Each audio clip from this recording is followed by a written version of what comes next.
네, 안녕하십니까. 저는 오늘 2023 서울금융혁신 토론회 진행을 맡게 된 사회자 아나운서 이상진입니다. 뜻깊은 자리에 귀한 걸음 해주심을 진심으로 감사드립니다.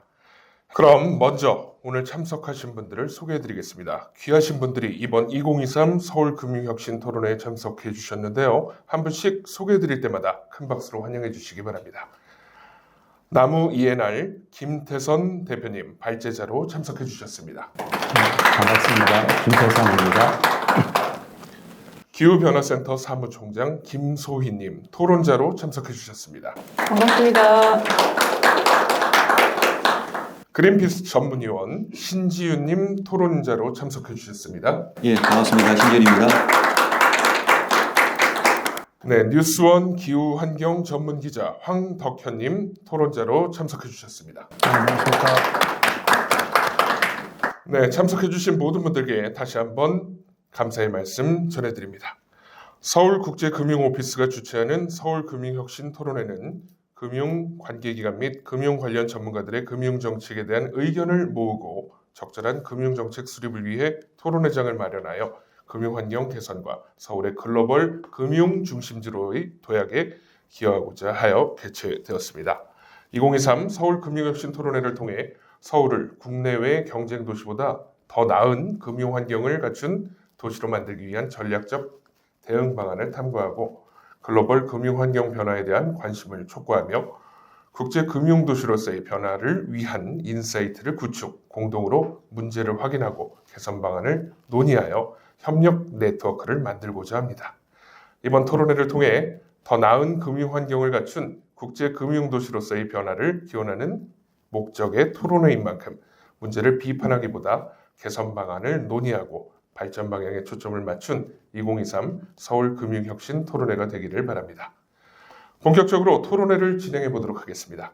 발제자의 발제 이후 75분간의 자유토론으로 진행이 되며 말씀하실 분들은 마이크의 버튼을 누르고 자유롭게 의견을 내어주시면 되겠습니다. 토론위원분들 간 상호 질문이나 반박 또한 자유롭게 해주시면 되겠습니다. 2023 서울금융혁신 제5회 토론회의 주제는 친환경 규제와 자본시장, 탄소 배출권 거래시장 정상화 대책입니다. 대한민국 탄소 배출권 거래제도는 저탄소 녹색성장기본법 제46조에 의거하여 온실가스 배출권 할당 및 거래에 관한 법률이 제정된 것을 기반으로 2015년 1월 1일부터 시행 중입니다. 대한민국은 2030년까지 국가 온실가스 배출량 감축 목표를 국제사회에 약속한 바 있습니다. 이를 위한 탄소 배출권 거래 시장에 대한 논의는 필수적이라고 보여집니다. 먼저 나무 ENR 김태선 대표님의 탄소 배출권 거래 시장 정상화 대책에 대한 발제가 있겠습니다. 네, 나무 ENR의 김태선입니다. 오늘 주제 발표를 하게 됐고요. 그래서 저희 회사를 잠깐 말씀드리면은 에너지 탄소 시장 쪽에 전반적인 리서치하는 그런 회사다라는 걸 말씀드리겠고요. 그리고 주로 보면은 이제 증권회사의 리서치 센터 같은 그런 기능을 한다라고 이해하시면 될 것 같습니다. 그리고 저희가 이 자료가 총 한 24페이지로 되어 있는데 오기 전에 29페이지까지 이제 확대해서 좀 드리려고 그랬는데 좀 여의치가 않아서 기존의 24페이지짜리로 이렇게 발표를 하게 됐습니다.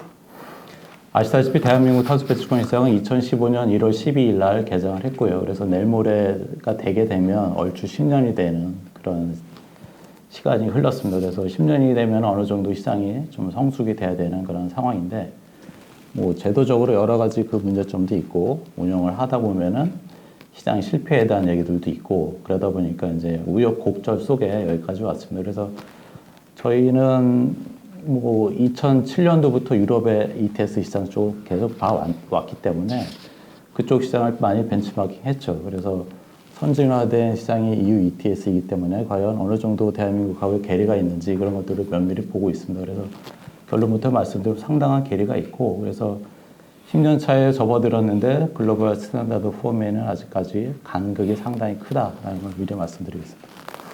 또 한 가지는 오늘 주제가 탄소시장 전반에 대한 정상화 대책인데 상당히 어려운 주제다라는 걸 미리 말씀드리겠고, 근데 해법은 상당히 있다. 여러 가지가 있는데 그것에 대해서 좀 말씀드리겠고요. 앞부분에는 시장 전반적인 상황, 그리고 어떤 일들이 있었는지에 대한 것들을 짚어보고요. 그리고 뒷부분에는 과연 개선해야 될 얘기들이 뭐가 있는지, 내용들이 뭐가 있는지에 대한 것들을 짚어보고, 그러면은 개선해야 되는 것들만 뭐 얘기만 할 게 아니라 대응책, 어떻게 대안을 가져가야 될지에 대한 것들도 잠시 말씀드리도록 하겠습니다. 자료로 보시면은 뭐 첫 페이지에는 시장 정상화에 대한 타이틀이 되어 있고요. 페이지 4페이지가 저희가 이제 탄소 배출권 ETS 시장에 대한 기본적인 스킴이다라는 걸 말씀드리겠고, 그래서 보시면은 일단은 할당을 주고 거기에 맞춰서 배출을 어느 정도 하는지에 따라서 할당보다 배출이 적으면은 우리가 매매할 수 있는 여지가 있는 거고요. 그런 어떤 제도적인 그런 기준이 있다라는 걸 말씀드리겠고, 그래서 최근에 이슈되는 것들은 코로나 이후에 경기가 리세션되는 바람에 할당이 많이 돼서 과잉으로 해서 이제 할당됐다라는 얘기들을 많이 하는데, 저희 쪽에서 보는 관점에서는 과잉 할당이라는 거는 사후적인 그 판단이거든요. 할당할 당시에는 과잉인지 과소인지에 대한 얘기는 없죠. 그 이후에 이제 운영하다 보면은 이제 과잉인지 과소인지에 대한 얘기를 많이 하죠. 그래서 뭐 과잉을 해서 정부 정책이 잘못됐다라는 거는 이제 사후적인 결론은 바라보고서 얘기를 드리는 거라서 그거는 조금 그 멘트를 할 때 좀 조심스러워야 될 대목 중에 하나다라고 보여주고 있습니다. 그 옆에 있는 거는 그 상품 스펙에 대한 거, 탄소 배출권 시장에 어떤 상품들이 언제 어떻게 거래되고 있는지, 거래 대상은 어느 주체들인지 그런 것들을 쭉 정리해 봤습니다. 5페이지 보시면은 제가 5페이지에 대해서 참 드릴 말씀이 상당히 많습니다. 대한민국의 탄소 시장에 대한 어떤 여러 가지 문제점들을 6가지 카테고리로 해서 이제 분류를 해 봤는데, 일단은 시장 구조에 대한 변화가 있었다. 코로나 이전에는 산업 부분하고 전환 부분에 대해서 그 주체들이 시장을 이끄는 그 가격 결정을 하는 그런 주체가 됐는데, 코로나 이후에는 그 산업하고 전환 부분에 대한 어떤 마켓 구조가 이제 변화가 있었다라는 거죠. 그래서 어떤 내용이냐면은 일단은 전환 부분이 그 매수세가 상당히 있었는데 그 부분이 경매 시장으로 다 빠져나갔고요. 그 경매 시장을 통해서 매수가 빈 자리를 이제 시장 조성자인 증권사들이 이제 메꾸는 그런 구조적인 변화가 있었다. 이거는 가격 결정이나 어떤 수급 밸런스에 있어서 여러 가지 영향들을 많이 주는 지표 중에 하나가 될 거예요. 그래서 향후에도 계속해서 시장 조성자가 시장을 그 과잉에 대한 얘기들을 많이 할 때 그 물량을 시장 조성자들이 다 받아들이는 그런 상황이기 때문에 앞으로 시장 조성자의 역할은 지속될 수밖에 없다. 근데 여기서 우리가 고민해야 될 거는 그러면 과연 시장 조성자의 기능과 역할이 뭐냐라는 거거든요. 이 부분은 상당히 그 좀 짚어봐야 될 대목 중에 하나다라는 걸 말씀드리고 싶습니다. 왜냐하면은 타이틀이 시장 조성자잖아요. 그러면 시장 조성자의 기본적인 이 금융시장에서의 역할은 어떤 새로운 상품이 처음 상장될 때 유동성이 부족할 경우에 1년이든 6개월이든 잠시 시장에서 유동성 공급해주고 빠져나와야 되는 주체거든요. 근데 대한민국 시장은 2015년 지금부터 시장 조성자들이 계속해서 있었거든요. 내일 모레면 10년 동안 시장 조성을 해야 된다라는 거는 좀 이해가 안 간다라는 대목이죠. 그래서 하지만 뭐 수급에 대한 균형을 맞추기 위해서 시장 조성자가 필요로 한다라는 뭐 명분이 있습니다만은 그거는 이제 당위적인 그것하고는 좀 괴리가 있고요. 그래서 어찌됐든 시장 조성자의 역할은 조금 제한적이어야 되는데 대한민국 ETS 시장은 그렇지가 못하다.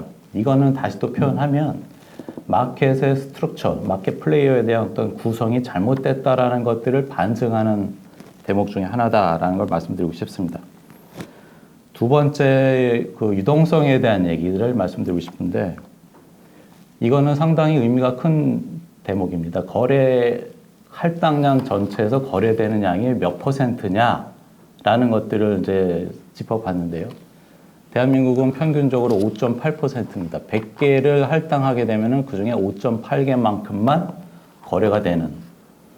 우리가 개별 종목 같은 경우에 주식시장에 보면은 평균적으로 그 주식 그 종목 같은 경우에 보면은 한 20%에서 30%가 되거든요. 상장된 것 중에 20에서 30%가 거래되는 게 일반적인 현상인데 대한민국 시장은 여전히 상당히 거래량 회전율이 낮다라는 것도 좀 짚어봐야 될 대목 중에 하나고요. 세 번째는 마켓 밸류에 대한 얘기입니다. 그 주식시장하고 비교를 해봤습니다. 일단은 시가총액 전체를 봤었을 때 주식시장 쪽은 2천조 원의 아주 엄청난 규모의 시장이고요. 대한민국은 12조 원, 그 ETS는 12조 원짜리의 그런 시장입니다. 탄소 배출권 시장이죠. 그래서 할당 배출권 시장에서 12조 원이라는 그 규모는 그 코스닥 종목 중에 바이오 종목, 시가총액 세 번째 해당하는 바이오 종목 한 종목 가치밖에 안 되는 아주 작은 시장이거든요. 그러니까 제가 여기서 말씀드리고 싶은 것은 같은 시장인데 너무 규모가 작다라는 거거든요. 이 얘기는 뭐냐면은 시장 참여자에 대한 제한도 있고 가격에 대한 문제도 있고 이런 것들을 이제 반증하는 대목 중에 하나다라고 볼 수가 있습니다. 네 번째는 경매 시장 쪽에 좀 얘기를 드리고 싶은데 우리가 뭐 3차 계획 기간에는 유상 할당을 10% 한다라는 것들은 이제 되고 있는데 그거는 유상 업종을 대상으로 했었을 때에 대한 10%거든요. 그거 말고 실제로 할당량 전체에서 실제로 업체들이 경매를 통해서 물량을 사들인 퍼센트가 몇 퍼센트냐라는 걸 봐야 되겠죠. 결론부터 말씀드리면 1.5%의 아주 낮은 그 유상 비율을 보이고 있다라는 거죠. 이 얘기는 98.5%가 무상이다라는 얘기고요. 1.5%가 유상이죠. 우리가 종종 언론지상에서 얘기되는 10% 유상이다라는 거는 이제 표면적인 얘기이고 실질적인 거는 1.5%밖에 안 되는 그런 상황이다라는 거죠. 마켓 메이커 쪽의 얘기를 또 말씀드리겠습니다. 마켓 메이커 같은 경우에는 일단은 증권사들에 대한 포션인데 순 누적이 보면은 한 48%고요. 샀다 팔았다 다 한 것들을 하게 되면은 70%가 넘는 어떤 한 시장에서 한 주체가 이런 높은 비중을 가지고 있다는 것은 문제가 많이 야기될 가능성이 크다라는 거죠.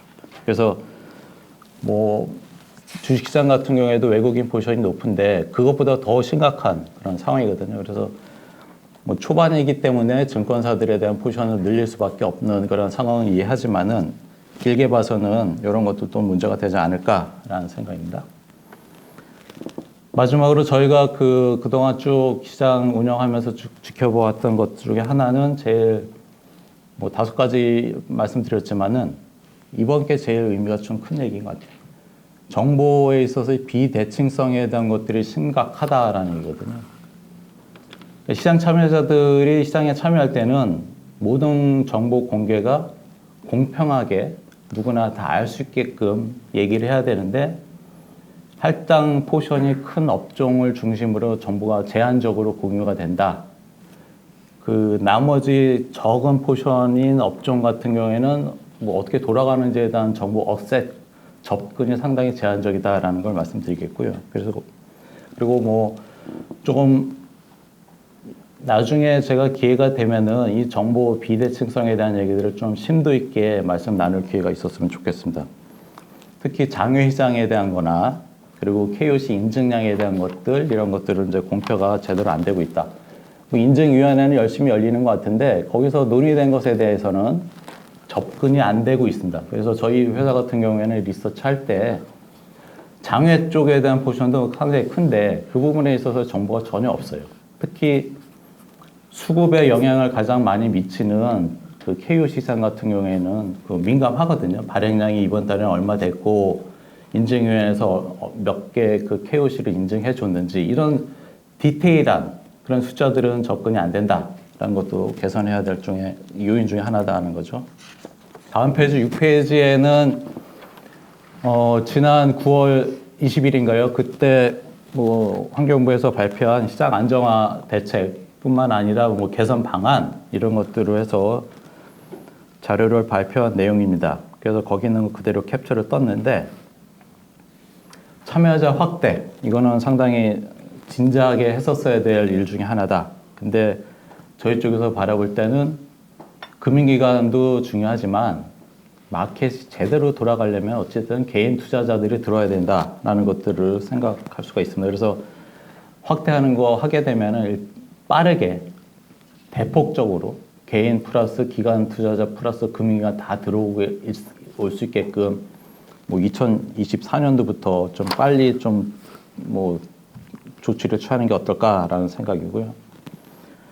상품의 다양화라는 것들을 두 번째로서 얘기가 되고 있는데 뭐 ETN, ETF를 만들다라는 얘기인데 사실은 유동성이 부족한 상태에서 유통되는 물량이 5.8%밖에 안 되는 시장인데 뭐 관련된 금융상품을 만든다라는 것들은 조금 한 번 더 생각해 봐야 될 대목이 아닌가. 왜냐하면 유동성이 너무 적기 때문에 상품을 만들 수가 없습니다. 구조적으로.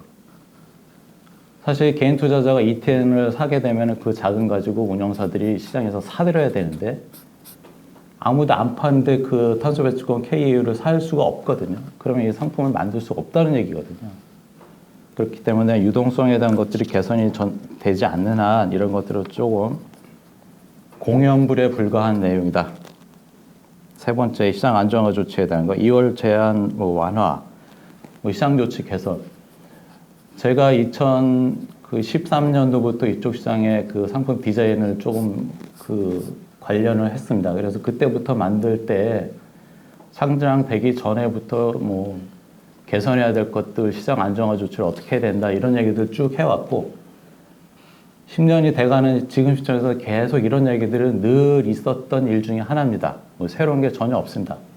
가격이 오르냐 내리냐에 따라서 2월 제한을 했다, 뭐 풀었다 이런 거는 늘 있었던 일상이고요. 그리고 시장 안정화 조치도 수시로 바뀌었고 그래서 최근에 11월 29일 날에도 네 번째 뭐 시장 그 안정화 조치가 취해졌죠. 최저거래 가격이 발동이 됐고요. 그런 것들도 보면은 발동될 때마다 그 어떤 기준이라 이런 것들이 이제 많이 변경이 된다라는 거거든요.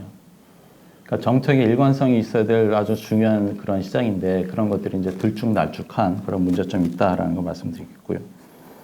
거래 기반 강화 이런 것들은 뭐 리스크에 대한 것들이니까 당연히 리스크 관리를 해야 되겠죠. 마켓이니까 그런 것들은 이제 증권사하고 같이 협업을 하면 될 것 같고요. 지금까지 말씀드린 내용들은 그 현황하고 정부가 어떻게 개선을 하겠다는 것들에 대한 그 로드맵을 말씀드렸는데 현실적인 상황하고는 조금 괴리가 있다라는 것들이 저희 결론이 되겠습니다. 그래서 일단은 뭐 네 가지 어떤 개선 방안을 얘기했는데 스팟 시장인 현물 시장에 대한 커다란 어떤 변혁이 없는 한 이런 것들은 조금 그 목화 시점에서 달성되기가 어렵지 않을까라는 소견입니다. 그 방법에 대한 것들은 제가 뒷부분에 말씀드리도록 할 거고요. 그 7페이지 보시는 거는 뭐 2015년 1월 달부터 지난달까지 올해 그 저희가 11월 말까지 아마 엊그제까지 아마 했을 거예요, 데이터를. 그래서 추세를 쭉 보여주고 있고요. 그래서 리스크가 상당히 들쭉날쭉한 그런 시장이다. 가격 추세에 있어서도 좀 추세 일관성은 없고 등락이 심한 그런 마켓인 것 같습니다. 그리고 노란색 선 기준으로 해서 스파이크가 났다가 이제 축소됐다 할 때마다 정부의 어떤 개입이나 그런 것들이 있어서 마켓에 있어서의 어떤 리스크는 시장에서 운영하는 주체가 리스크를 증폭하고 생산하면 안 됩니다. 이거는 정부 주체의 어떤 개입이나 이런 것에 의해서 가격이 분출했다, 축소됐다 이런 것들에 있어서 조금 조심스러워야 되는데 그 얘기는 이제 시장에 대한 개입을 이제 자유롭게 이제 많이 좀 했다라는 것이 될 것 같아요. 그래서 저희 쪽에서는 준칙이 없고 일관성이 없기 때문에 이런 일이 일어나지 않을까라는 생각입니다. 8페이지에는 그 저희가 일부러 이거를 좀 확대를 했어요. 사실은 지난 8월 달까지 거래량이 상당히 많이 있었는데 정산 이후에 개법하고 다시 또 거래량이 축소되고 가격은 하락하는 그런 움직임을 보이고 있습니다. 그래서 대한민국 ETF 시장의 특징적인 것 중에 하나는 상당히 어떤 제출 이벤트에 대해서 민감하다. 그래서 제출했던 그런 상황이 끝나게 되면은 그 이후에는 좀 소강 상태가 되는. 그러니까 마켓이라는 거는 항상 어떤 조건이 됐든지 간에 유동성에 대한 거래량이 뒷받침돼야 되거든요. 대한민국 시장은 이제 그렇지가 않거든요. 정상 끝나면 어느 누구도 이제 사실 사거나 팔 그 유인이 없기 때문에 이제 플레이를 안 하죠. 그 부분은 이제 개인 투자자하고 시장 조성자들이 들어와서 그 메인 매도가 자유롭게 돼가지고 이제 유동성을 이제 보강을 해야 되는데 아무리 금융기관이 들어오더라도 뭐 그들이 사거나 팔거나 할 때 그 부분에 있어서 자유롭지가 못하거든요. 그 부분에 있어서는 유동성에 대한 보강이 이제 반드시 필요로 하다. 그래서 유동성에 대한 보강을 저희 쪽에서 극단적인 거를 말씀드리고 싶은데, 장내외 거래에 있어서의 포션이 장외 포션이 크거든요. 그런 것들을 좀 장내로 활성화시키는, 그러니까 할당 대상 업체들을 대상으로, 특히 무상할당인 업종들을 대상으로 장내 거래를 할 수 있게끔 의무 조항을 좀 강제하면 어떨까라는 생각을 갖고 있습니다. 장외에 대한 포션이 워낙 크기 때문에요. 그래서 장내 거래에 대한 유동성 보강이 안 되면 파생이든 뭐 금융상품이든 이런 것들은 기대하기가 어렵지 않을까라고 생각이 듭니다. 페이지에는 저희가 마켓에 대한 리서치 페이퍼 만들거나 분석할 때 항상 첫 번째로 하는 작업 중에 하나입니다. 그 마켓에 대한 리스크가 어느 정도냐, 뭐 가격에 대한 것들 등락을 보면 리스크다라고 표현하는데, 그걸 이제 구체적인 숫자로 보자라는 거거든요. 그래서 Y축에 보시면은 그 왼편에 있는 Y축 보시면 그게 변동성이거든요. 그래서 상당히 큰 연간 변동성이라는 지표가 되겠고, 그래서 코로나 이후하고 이전에 그 리스크에 대한 크기는 다르다. 그러면은 대한민국 ETS 시장이 어느 정도 위험한지에 대한 것들을 말씀드리면, 코스피 시장보다 한 2배 정도 리스크가 큰 시장입니다. 근데 이 리스크가 큰데 어떤 그 위험 관리할 수 있는 툴이 전무해요. 그 부분이 이제 파생이 돼야 되는데, 그 부분은 이제 아직까지 현물 시장에 대한 유동성이 보강이 안 된 상태에서 파생 상품은 이제 들어올 수가 없고요. 그래서 그 부분에 대한 것들도 좀 면밀히 봐야 된다. 10페이지에는 늘 뭐 시장에 대해서 수급에 대한 거 분석을 하게 되면은 인증량하고 할당량에 대한 레이쇼 이런 것들을 구할 수밖에 없죠. 오른편에 있는 그 그래프, 막대 그래프가 이제 보면은 할당량하고 인증량에 대한 누적 과부적을 보여주고 있는데, 할당이나 이런 것들은 어느 정도 페어하게 1대1에 대한 관점에서 잘 운영이 되고 있다는 걸 말씀드리겠고, 그 사이사이에 이벤트들 때문에 어떤 수급 불균형으로 이제 최근에 가격이 들쭉날쭉한 그런 상황인 것 같습니다. 11페이지에는 그 경매 시장, 그리고 장내 시장, 장외 시장에 대한 볼륨하고 그런 것들을 쭉 거래량을 그리고 뭐 보여드리고 있는데, 노란색 선은 그 세계 시장에 대한 거래량에 대해서 가중평균한 가격 수준을 보여주고 있습니다. 그 오른편에 있는 그래프는 장내 거래에 대한 누적 비중을 쭉 보여주고 있는데, 어쨌든 초반에 장외 거래가 포지션이 한 90%, 80%까지 됐다가 최근에는 장외 비중이 많이 이제 줄었죠. 그 준 이유는 이제 시장 조성자들이 들어와서 장내에 대한 포지션을 많이 견인했기 때문에 그 움직임이 좀 많이 좋아지고 있는 거죠, 사실은. 장외 거래에 대한 포지션이 저렇게 높으면은 매매 주체들 간의 어떤 거래에 있어서 가격 왜곡에 대한 것들이 많이 발생이 돼요. 그래서 이 부분에 대한 것들을 빠르게 개선해야 됩니다. 글로벌 스탠다드 폼을 보면은 장외 비중이 장 밖에서 거래되는 비중이 평균적으로 한 20%쯤 돼야 돼요. 장내가 한 80에서 90%가 돼야지 마켓이 효율이 높다라고 이제 표현을 하죠.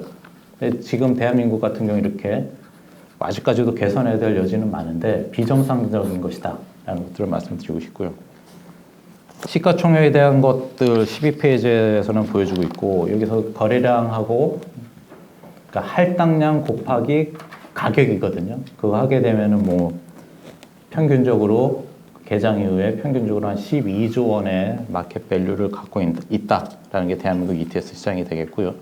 그 옆에 거래량 회전율에 대한 그 막대 그래프를 보여주고 있고요. 이것들을 다 평균 내게 되면 한 5.8% 유통량이 이제 상당히 적다라는 것을 보여주고 있습니다.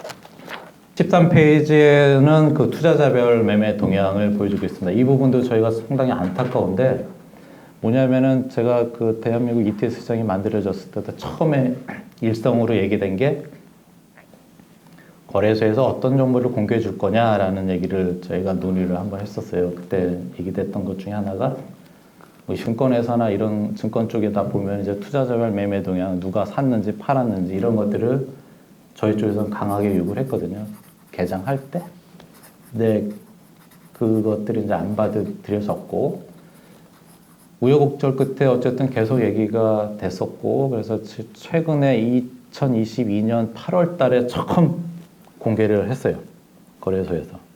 그 온실가스 정보센터 이런 쪽에서죠. 그래서 그때부터 데이터를 저희가 이제 핸들링 할 수가 있습니다. 그때 이후에부터 데이터를 보여주고 있는 거고요. 그래서 누적에 대한 것들은 22년 8월 달부터 최근 것까지에 대한 값만 가지고 순매수하고 누적 거래 비중을 이제 계산하고 있다. 여기서 말씀드리고 싶은 거는 제3자에 대한 포션이 순매수가 한 50%좀 안 되는 48%고 플러스 전환 부분이 한 39%좀 되고요. 반대로 매도 쪽에 포션은 산업 부분이 이제 매도를 상당히 강하게 해서 한 95% 순매도를 보이고 있다. 그래서 그 산업 부분에 대한 매도를 시장 조성자하고 전환 부분에서 매집하면서 마켓이 운영되고 있다라는 걸 알 수가 있습니다. 그 옆에 그래프는 샀다 팔았다는 거, 매수했다 매도했다라는 그 전체량, 거래된 양에 대한 포션을 보여주고 있습니다. 그래서 그 제3자인 시장 조성자인 증권사들이 72%를 보여주고 있다. 엄청난 그 포션을 가지고 있다는 얘기거든요. 그래서 걱정되는 거는 거래량이 늘어나는 건 좋은데 실제로 순거래량을 따져야 된다는 얘기거든요. 여기서의 그 72.5%가 절대적으로 큰데 최근에 산업 부분의 매도를 안 치더라도 거래량은 늘어나는 이유는 제3자인 증권사 자기네들끼리 매매해요. 그러니까 자전거래라고 그러는데 그럴 때는 이제 거품이 있는 거래량이 되겠죠. 그래서 그런 것들은 좀 필터링 하셔서 봐야 되지 않을까라는 생각입니다. 자, 중간에 14페이지에는 저희가 조금 앞부분에 있는 얘기들 전반적으로 좀 요약을 해봤습니다. 중간 요약을 했는데 대한민국 ETS 시장은 무상할당 시장이다라고 결론을 맺고 싶고요. 아무리 10% 한다고 그래도 다 그거는 거짓된 값이고 1.5%인 실질 그 경매 물량을 보게 되면은 98.5%인 이게 현실적인 그 값이다. 그러면은 업체들 입장에서는 무상이기 때문에 배출권 가격이 오르던 내리든지에 대한 민감성, 탄력성은 상당히 적을 거예요. 실제로 그렇게 플레이를 하고 있고요. 그럼 할당 대상 업체들의 그 어려움이 뭐냐? 부족할 때 시장에서 못 살 것에 대한 걱정이 크거든요.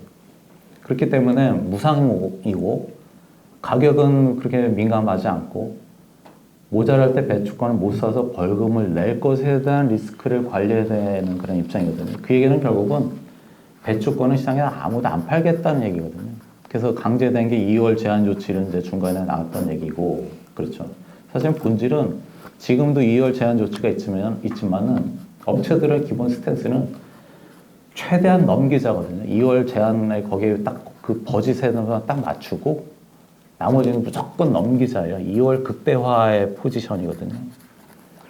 그렇기 때문에 이런 상황에서는 계속해서 뭐 어떤 2월 제한 다 좋은데 결국은 유동성 리스크인 그 배출권 확보에 대해서 이제 그 주안점을 맞춰서 대응을 하고 있다라는 걸 말씀드리겠고, 그래서 대한민국 ETS 시장은 무상에 대한 포션이 워낙 크기 때문에 배출권 확보 여부에 따른 유동성 리스크에 아주 노출이 크다라는 것이 결론이 되겠습니다. 15페이지에는 그 시장 안정화 조치에 대한 얘기입니다. 거기 보시면은 그 노란색 선이 기준 가격이 되겠고요. 거기에다가 24개월 평균을 해가지고 연두색 선에 대한 24개월치에 대한 평균 값을 쭉 1년 동안 유지하고 그 값에다가 곱하기 0.6한 오렌지색 선이 이제 하단이 되죠. 그래서 시장 안정화 조치 하단이 이렇게 설정이 되고 노란색 선이 그 하단을 관통할 때 이제 시장에 대한 개입 발동이 있겠다라는 얘기가 되겠는데, 결론부터 말씀드리면은 첫 번째 계단 같은 경우 노란색 선 점선이 이제 빨간색 선을 뚫었고 또 노란색 점선도 뚫었잖아요. 사실은 그 빨간색 선을 뚫었을 때 정부는 그 어떤 정부 개입 차원에서 유동성에 대한 것들을 흡수하기 위해서 이제 사줬어야 되는데 사지는 않고 최저거래가격제도라는 것들을 새롭게 법안을 만들어서 규정을 고쳐가지고 새로운 것들을 만들어낸 거거든요. 그래서 조금 임시 반편적인 그런 최저거래가격제도가 그 당시에 있었다라는 거고, 그 제도가 지금도 유지되고 있는 거나 상황입니다. 근데 여기서 보면은 상당히 어떤 그 최저거래가격제도가 발동될 때에 그 의사결정에 있어서는 좀 임의적이고 자의적이고 그런 그 경우가 많았다. 이번에도 저는 왜 하필 11월 29일 날 발동이 됐는지에 대한 얘기들을 좀 그 부처에다가 좀 논의를 했었어요. 어떤 기준이 있었냐? 그건 아닌 것 같고요. 어쨌든 좀 너무 많이 빠졌으니까 자의적인 판단에 의해서 개입을 했던 그런 상황입니다. 이거는 실질적으로 운영하는 주체들한테 다 확인한 내용이 되겠습니다. 그래서 그리고 왜 하필 29일이고 왜 그 가격인지에 대한 것들은 참 많이 좀 고민을 해야 될 것 같아요. 어떤 그 조치가 발동될 때에는 거기에 상응하는 기준이 명확해야죠. 그게 없으면은 시장 참여자들 그 자체가 불확실성이고 리스크거든요.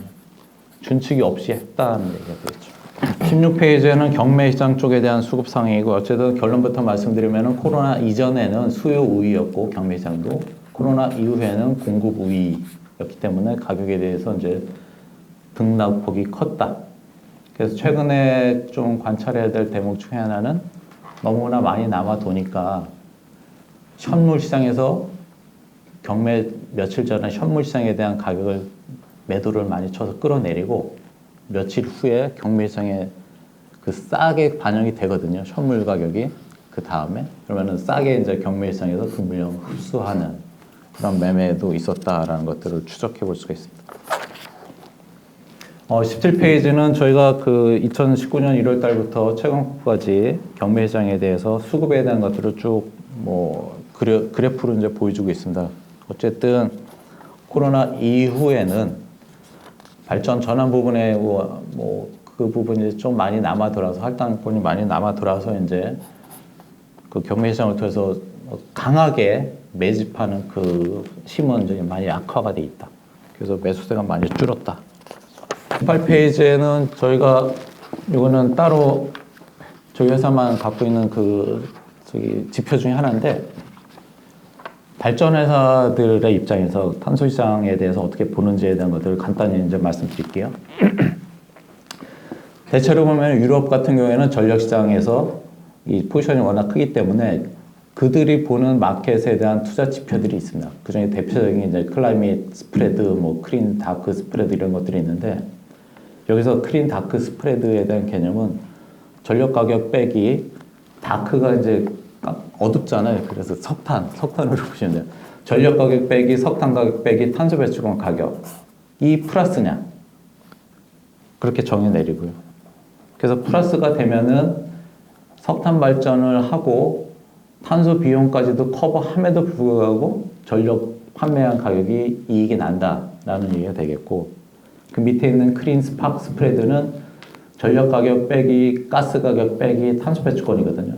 그거 했는데도 불구하고 마이너스다라는 얘기는 가스 가격이 상당히 비싸기 때문에 전력 가격에서 빼더라도 마진이 없다. 결론부터 말씀드리면 대한민국 ETS, 저희 탄소 배출권 시장 포함한 에너지 시장은 석탄 발전을 통한 마진은 여전히 플러스다. 그리고 중간에 파란색 선이 2015년도에 많이 레벨이 낮아졌잖아요. 그 전에는 상당히 높았는데, 그것에 대한 해석은 탄소 배출권이 상장된 2015년에는 그 값을 뺀 그 값이 되겠고, 그 이전에는 탄소 배출에 대한 코스트가 없기 때문에 뺄 수가 없었죠. 그래서 이 지표의 의미는 탄소 배출권 거래 제도로 인해서 석탄 발전에 대한 마진이 많이 줄어들었다. 그 얘기는 석탄 발전에 대한 포션이 점진적으로 줄일 수 있다는 여지를 보여주고 있는 그런 내용이 되겠습니다. 19페이지에는 하도 그 가격에 대해서 기준이 없고, 이게 지금 형성되는 가격이 비싼지 싼지 뭐 이런 잣대가 없잖아요. 그래서 저희가 이쪽 탄소 배출권 시장에 있어서 수급 지표들을 다 애그리게이트 해가지고, 그러니까 뭐 거래량이든 뭐 이것저것 데이터를 다 모아가지고 적정한 그 기준 가격을 뽑아봤습니다. 그래서 지금 대한민국의 뭐 8,500원짜리 시장이 저희 쪽에서 바라본 기준하고 봤었을 때 어느 정도 저평가되고 있는지 고평가되고 있는지 이런 기준 잣대를 마련했고요. 그래서 뭐 결론부터 말씀드리면 대한민국 ETS 시장의 KAU 가격은 상당히 싸다. 다음 20페이지에는 저는 파생 상품을 전공한 사람인데 파생 상품에 대한 필요성 어느 누구보다도 이쪽 시장에 필요하다는 걸 많이 느끼고 있는데 그럼에도 불구하고 뭐 24년도든 25년도든 파생 상품을 들어오겠다라는 그 로드맵은 있죠. 그래서 그 부분에 있어서 좀 몇 가지 말씀드릴 게 있는데 현물 시장에 대해서 지금 거래되고 있는 스팟 시장이 현물 시장이 지금 상태로 계속 유지되면 파생 상품은 도입할 필요가 전혀 없습니다. 저는 파생을 좋아하는 사람인데도 이렇게 얘기를 한다는 얘기는 현물 시장에 대한 것들이 불안하고 부실하면은 이런 표현을 한번 드려볼게요. 엄마가 건강해 아기도 건강한 아기 나오잖아요. 엄마가 되는 시장이 현물 시장이거든요. 현물 시장이 건강해야지 나오는 출생되는 파생되는 상품인 파생 상품 시장도 안전하게 잘 돌아가요. 지금 상태에서 파생은 제가 확언하건데 절대 안 됩니다. 다음 페이지 21페이지에는 코로나 이전하고 이후 할당 시장하고 경매 시장에 대한 마켓 구조에 대한 변화. 아까 서두에 말씀드렸다시피 뭐 경매 시장 같은 경우에 이제 변화가 많았죠. 뭐 휴장하는 일도 많았고 뭐 남아 도는 물량도 많았고 그래서 그런 어떤 비교 관점에서 한번 보시면 좋을 것 같아서 넣어봤습니다. 22페이지는 저희가 작년 연말부터 마켓에다가 계속 얘기했던 내용 중에 하나입니다. 그리고 사실은 저희가 올해 6월 달에 책을 하나 만들었는데 그 책에서도 계속해서 일관되게 얘기를 했던 얘기인데 이유는 뭐냐면은 분명히 방향은 있는데 그거를 안 하는지에 대한 것들은 잘 모르겠어요. 그 뭐뭐뭐 해야 된다는 얘기도 명확하거든요. 그래서 8가지에 대한 얘기를 말씀드릴게요. 유상할당에 대한 강화. 할당을 유상할당 늘린다는 얘기는 늘 하죠. 그럼 몇 퍼센트 늘릴 거냐? 할당량 전체에서 몇 프로 가져갈 거냐 하는 얘기예요, 저는. 그러니까 할당 대상 업종에서 뭐 10% 이건 얘기하지 말고 할당된 전체 국가에 할당된 양 전체에서 몇 퍼센트를 유상으로 가져갈지 이런 것들을 좀 명확하게 했으면 좋겠다. 뭐 유상 업종에서 10%, 20% 이거는 좀 거짓된 표현이고요. 실질적인 얘기를 하자. 두 번째, 무상할당에 대한 2월 금지. 대한민국 ETS 시장이 이렇게 어렵게 된 대표적인 이유는 무상할당이 워낙 많아서거든요. 그러니까 무상할당이 많고 마켓 가격이 어느 정도는 형성이 되게 되면 업체들은 그냥 그대로 그 수익률이 무한대거든요. 남은 업체들은 이제 제로에 얻어가지고 뭐 4만 원, 3만 원 이거 팔게 되는 거잖아요. 그러면 수익률 관점에서 무한대 수익률이거든요. 이런 그 좋은 상품이 어디 있어요? 무한대 수익이거든요.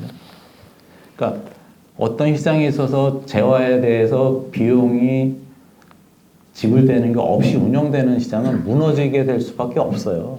여기다가 어떤 조치를 취하더라도 백약이 무효한 그 상황밖에 안 됩니다. 그래서 2월 할당에 대한 2월 금지에 대해서는 업체들 입장에서 되게 싫어할 거예요. 갑자기 그러니까. 근데 어쨌든 무상으로 받은 거는 올해 거 받은 건 올해 거지만 쓰고 끝내야 되겠죠. 그걸 왜 계속해서 제가 돈 주고 산 것이 아닌 재화인데 그걸 왜 계속해서 재산권이 있는 것처럼 플레이하는지에 대한 것들을 조금 고민해야 된다. 그래서 무상할당이 남았다라는 거는 2월 제한을 하지 못하게 하고 유상으로 샀는데 남았다. 그건 무제한 이유를 알아서 하게끔 좀 강제해야 되지 않을까라는 소견입니다. 시장 안정화 조치에 대한 개선. 이것도 마찬가지로 그 뭐 KETS를 도입하겠다 얘기했는데 그거는 벌써 뭐 5년 전에 다 얘기했던 얘기예요. 뭐 최근에 나온 얘기는 별거 새로운 게 아무것도 없습니다. 5년 전에도 벌써 저희 회사도 그 교수님들하고 그 용역을 다 했었고요. 5년 전에도 다 했었고 그때 다 결론 다 냈거든요. 그러니까 유럽에 그 따라하자, 뭐 캘리포니아 ETS 따라하자 다 있었던 얘기인데 뭐 지금 새롭게 나올 건 없고요. 그래서 늘 나오는 얘기들 보면은 저희 입장에서 보면은 진짜 이거 제대로 된 얘기들은 없다. 그런 것들이 좀 아쉽습니다. 그래서 개선 조치는 상당히 많아요. 결국은 탄소 ETS 시장에서의 관건은 뭐냐면은 공급 사이드를 통제하는 것들에 대한 정책적인 제도적인 보강이 반드시 선행이 돼야 됩니다. 카본 시장에서 디맨드 수요 사이드에 대해서는 업체들이 해야 될 영역이기 때문에 우리가 할 수 없는 거죠. 그 부분은. 근데 정부 정책 당국에서는 공급 사이드만 핸들링을 잘하면 경매에 대한 것들을 이제 예를 들어보죠. 가격이 오르면은 경매 물량 왕 풀어서 가격 통제하고 모자라면은 물량 풀어서 또 공급해주고. 그러니까 경매 쪽에 대해서 물량을 풀었다 늘렸다 하게 되면 충분히 가격 통제력을 확보할 수 있거든. 이게 이제 유럽 ETS 시장의 어떤 기본적인 스킴이 되겠습니다. 그래서 시장 안정화 조치는 반드시 뭐 최근에 뭐 경매 물량 하겠다는 얘기 했는데 그 얘기는 벌써 뭐 5년 전에 나왔던 얘기고요. 그래서 그 부분은 이제 받아들이는 데 있어서 5년에 대한 시간이 걸렸다. 그 사이에 이제 시장 참여자들은 많이 고생을 한 거죠. 개인 투자자에 대한 참여 허용. 어떤 시장이든지 간에 개인 투자자가 들어오지 않으면 그 시장은 그렇게 성공하기 어렵습니다. 이거는 제가 그 션업에 있었을 때에 대한 그 상품 그 상장할 때 이렇게 보게 되면은 개인 투자자들에 대한 참여가 상당히 중요해요. 그래서 이거는 좀 고민을 해야 될 것 같고요. 장내 거래 의무화, 아까 얘기했듯이 장외 포션이 워낙 크면, 자 보세요. 12조짜리 시장인데 장내외로 나눠져 있어요. 아까 49% 그렇게 거의 뭐 6조 시장이거든요. 이 조그만 시장은 왜 이렇게 둘로 나눌 이유가 전혀 없거든요. 이런 것들을 무상할당 업종 같은 경우에는 장외 거래를 좀 금지하고 그 물량을 다 장내로 이게 올 수 있게끔 좀 강제해야 되지 않을까라는 생각입니다.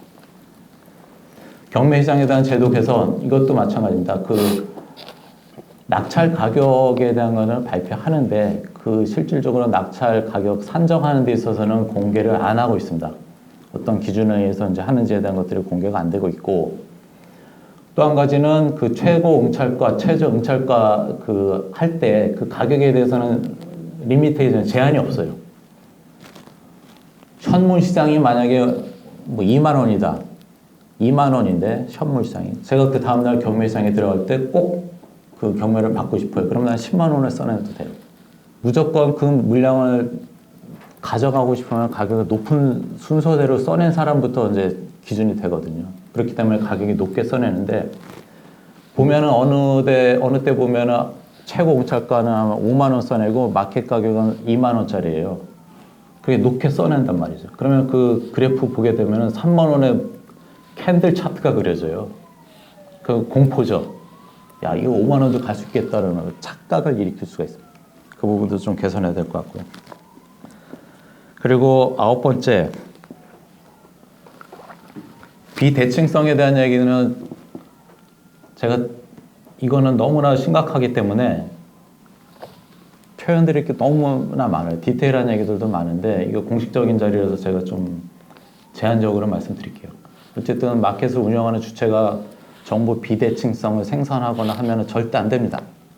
거래소도 환경부든 공단이든 이런 주체가 하면 안 되고요. 만약에 그런 일이 일어나면 보도자료를 정시에 딱 통해서 발표를 해야 됩니다. 비공식적으로 하는 그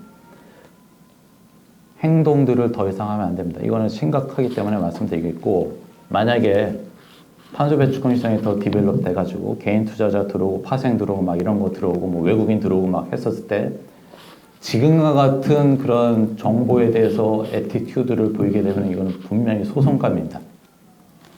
그리고 일관성에 대한 것들도 이런 것들에 이제 연결해가지고 이제 해석할 수가 있는데, 하여튼 이 정도는 말씀드릴게요. 이 정보에 대한 비대칭성은 아주 대한민국 ETS 시장이 무너지는 것 중에 대표적인 원인 중에 하나입니다. 딱 두 가지죠. 무상할당하고 정보 비대칭성. 이거 개선 안 되면은 이후에 일어나는 모든 것들은 다 불법이 될 수가 있습니다. 파생상품에 대한 도입은 아까 얘기했듯이 스파 시장이 엉망인데 파생상품은 들어오지 않아야 된다. 제가 그 22페이지 준비한 건 얼추 다 말씀드렸고요. 제가 말씀드리고 싶은 건 딱 그거예요. 아까도 중간에 말씀드렸지만은 탄소 배출권 시장에 있어서 공급 사이드에 대한 것들을 잘 통제 제약을 하게 되면은 대한민국 ETS 시장은 어느 정도 성공이 될 수가 있습니다. 그 중에 하나는 그거거든요. 경매 시장에 대한 것들에 대한 포션을 늘려야 된다. 이 얘기 다시 표현하면 유상할당에 대한 포션을 늘려라는 얘기죠. 그러면은 지금 상태에서 무상으로 쭉 잘 왔는데 어느 순간 갑자기 유상에 대한 포션이 늘어나면 그 해당 업체들에 대한 반발이 크겠죠. 어느 순간 우리 회사의 그 제품의 수출 경쟁력이 악화가 되어 뭐 이런 얘기를 하실 거란 말이죠. 그 부분은 경매 시장에서 수익금이 있거든요. 그동안 유상할당해서 얻어낸 그 수익금의 규모가 혹시 얼마인지 아세요? 1조 한 3천억 원이 됩니다.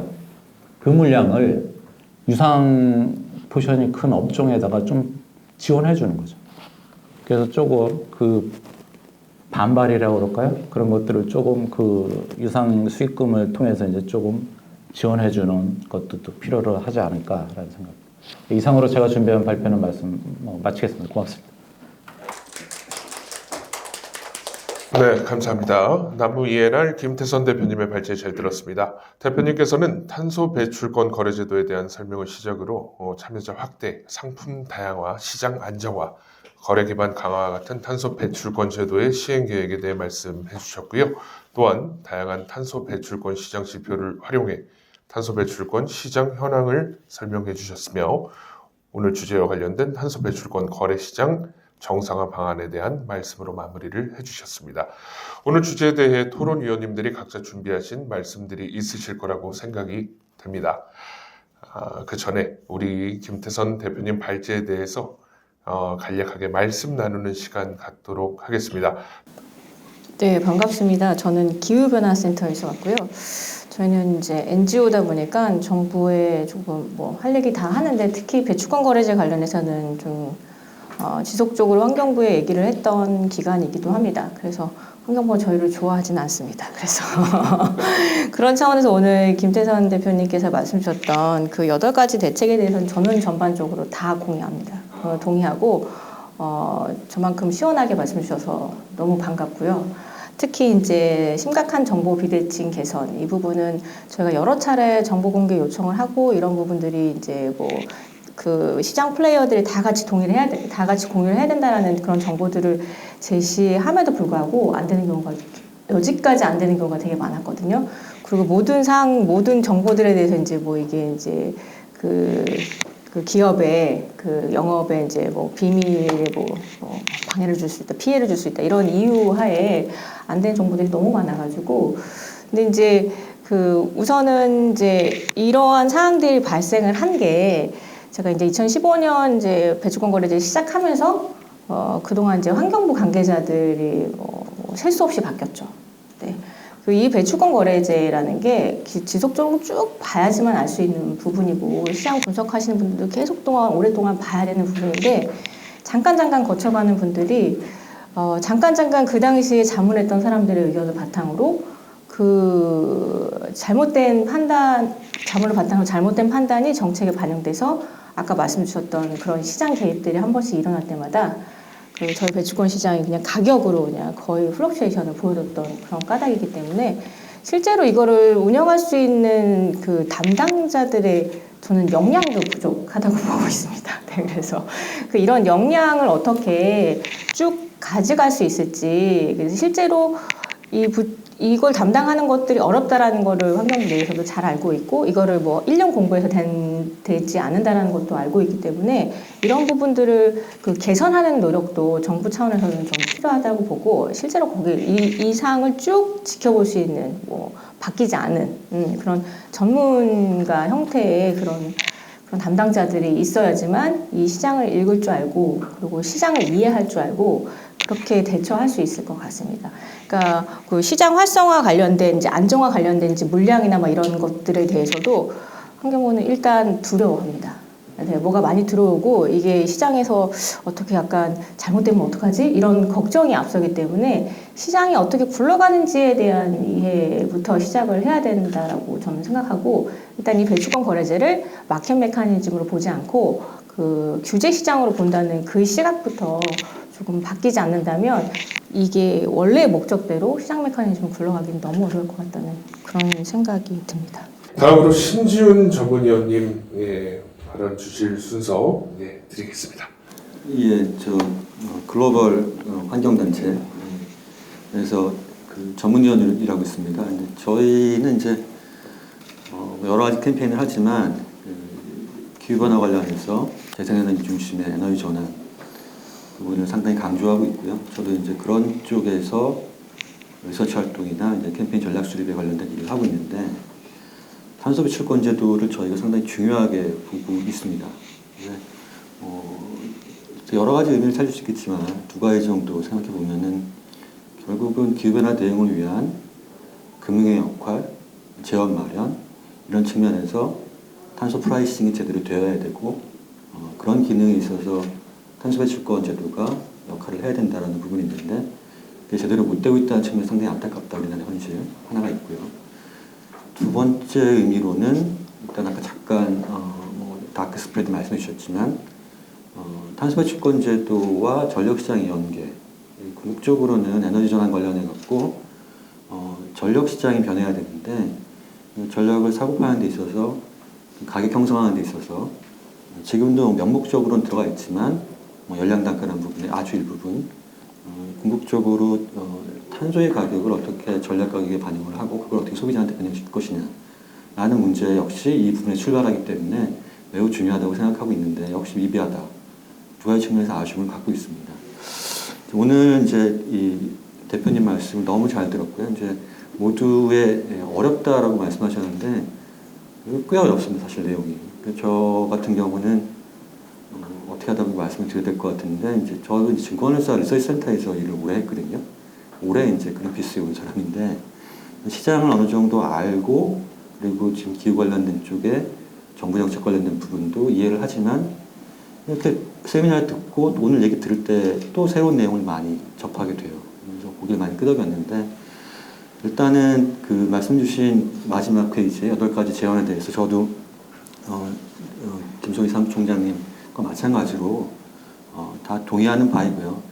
아마 그 말씀해 주신 것 같아요. 이제 일단은 무상할당 관련된 부분을 의무적으로 장내에서 매도를 해서 거래를 좀 활성화하는 방안, 마찬가지로 2월 금지를 제도화하는 방안, 특히 이제 공급 중심의 정부의 역할을 경매 시장에서 잘 한다면은 시장 기능이 어느 정도 정상화될 수 있지 않느냐 이런 부분들을 말씀해 주신 것 같다라고 저도 동의를 하고요. 다만 이제 저희가 이제 환경단체라는 측면에서 사실 오늘 이제 그런 얘기를 많이 하려고 생각을 준비를 해왔었는데 오늘 잠깐 이제 시장에 관련된 쪽으로 조금 더 특화돼서 가기 때문에 그런 부분을 조금 말을 상가하겠지만 어쨌든 기본적으로는 이게 이제 캡, 즉 배출오염 총량 부분에서 출발을 한다고 생각하고요. 배출오염 총량을 낮추고 유상할당 비율을 높이는 게 근본적인 문제 해결책이 있다고 생각하고요. 그 과정에서 아까 말씀하신 정보 공개 불투명성, 소위 말해서 지금 의사결정에 관련된 거버넌스 문제도 그 과정에서 있다고 생각을 합니다. 그래서 그 얘기하실 때는 상당히 길어질 수 있겠는데요. 전반적으로 저는 그렇게 생각을 하고 너무 의견을 잘 들었고 한 가지 이제 궁금한 점 관련해서 대표님께 질문드리고 싶은 거는 반대가 아니라 아까 이제 개인의 시장 참여 관련된 쪽에서 필요하다고 말씀을 해주셨는데 결국은 마켓캡을 늘리고 유동성을 키우는 데 있어서 특히 유동성을 키우는 데 있어서 개인의 시장 참여가 그때까지 경험을 봤을 때 분명히 필요하다라는 거, 금융상품 많이 보셨으니까 입장에서 저 동의는 되는데 다만 약간 이게 우리가 이제 중소형주라든지 캡이 작은 종목의 개인들이 들어갔을 때 오히려 변동성이 초래되면서 개인들이 위험에 노출될 가능성이 크잖아요. 원론적으로는. 그래서 어떻게 보면 닭이냐 달걀이냐 문제일 수도 있는 것 같아요. 개인이 들어가는 게 오히려 그런 것들을 해소시킬 수 있는 방안인 건지 선제적으로 안정한 방안들이 만들어진 후에 개인이 들어가는 방안이 맞는 건지 그런 측면에 약간의 의문점이 있었습니다. 이상입니다. 네, 신지훈 전문위원님 말씀 감사합니다. 네, 일단 질문에 관련된 답은 한꺼번에 정리해서 같이 진행해 주실 거죠? 네. 네, 마지막으로 황덕현 기자님의 말씀까지 이어서 들어보도록 하겠습니다. 네, 안녕하세요. 저는 황덕현이라고 하고요. 기후랑 환경 쪽 관련해서 취재를 하고 있습니다. 저는 그 환경이랑 기후 담당에서 취재를 하고 있는데 저는 그렇지만 환경이랑 기후 담당하는 기자들이 좀 없어져야 된다고 하는 생각을 가지고 있어요. 왜냐하면은 사회 문제에서도 기후랑 환경 문제가 엮일 수 있고 금융이랑 산업 또 정치하고도 다 연결되어 있기 때문에 모든 분야에서 이 문제를 주의 깊게 들여다보지 않으면 안 된다고 생각을 하는데 사실 전담하는 기자로서도 보면 제가 지금까지 주로 관심 가졌다고 보는 부분에 대해서 보면 기후 변화가 날씨라든지 친환경에 주는 영향 그리고 산업계 배출량이라든지 하는 쪽에 주는 영향 신재생 에너지 전환이라든지 여기에 지원을 어떤 식으로 하는지에 대해서는 충분히 관심을 가지려고 노력을 했지만 사실 이렇게 마켓 메이킹이라든지 이제 녹색 자금 운용하는 쪽에서는 좀 관심이 덜 했다는 좀 아쉬움을 오늘 자리를 통해서 좀 더 가지게 되었고 주변의 기자들하고도 이런 쪽으로 또 많이 이야기도 하고 앞으로 더 많이 논의를 해야 될 것 같다는 생각이 들었습니다. 일단 지금 이 탄소 배출권 시장의 이제 시장의 불안전성이라든지 불완전성이 크다는 생각을 오늘 하게 되었고 그러므로 인해서 시장에서 참여해가지고 이쪽으로 사업을 하시고자 하는 분들을 조금 위축시키는 게 아닌가 하는 생각을 하였습니다. 나머지 부분에 대해서는 차차 말씀드리도록 하겠습니다. 네, 고맙습니다. 황덕현 기자님이었습니다. 자, 발제에 대한 모든 토론위원분들의 말씀 들어보았습니다. 그러면 지금부터 본격적인 토론을 시작해 보도록 하겠습니다. 네, 첫 번째 질문입니다. 시장 안정화, 최저 가격제에 관련된 이야기고요. 바로 며칠 전 11월 29일 정부에서는 국내 탄소 배출권 최저 가격제를 다시 시행한다는 발표를 한 바 있습니다. 최근 경기 둔화 영향 등으로 탄소 배출권 가격이 지나치게 떨어지면서 배출권 제도 자체가 무의미해지고 시장 혼란이 가중된다는 지적이 있었던 것으로 보이는데요. 실제로 한국거래소에서 11월 29일에 거래된 2023년 할당 배출권 KAU 23은 1톤당 7,750원으로 한 달 전 11,300원보다 약 4,000원 가까이 떨어진 상태입니다. 한편 자유시장 경제에서 이러한 정부의 개입이 적절하지 않다는 의견도 나오고 있습니다. 이와 관련하여 가격 통제 외에 탄소 배출권 시장 안정화를 위해 어떠한 방안을 마련할 수 있을지 토론위원분들의 의견을 들어보고자 합니다. 김태선 대표님 설명 주실 때 이제 시장 안정화 조치 발동이 왜 지금 시기냐, 적절했냐, 이런 말씀을 잠깐 하셨었는데 제가 알기로는 어쨌든 이런 시장 조치 시행령 안에 가격이 폭락했을 때, 가격이 하락했을 때 그 발동 요건이 있잖아요. 그 발동 요건을 봤을 때 저도 좀 말씀을 찾아봤는데 이제 최근 1개월간의 배출권 가격이 직전 2년 연도 배출권 평균 가격보다 60% 이하 떨어졌을 때 그런 가격을 발동시키잖아요. 최저 가격을. 어쨌든 너무 떨어지면 안 되니까. 네. 최근 1개월 배출권 평균 가격이 10,000원이 안 됐어요. 9,900원 정도였고요.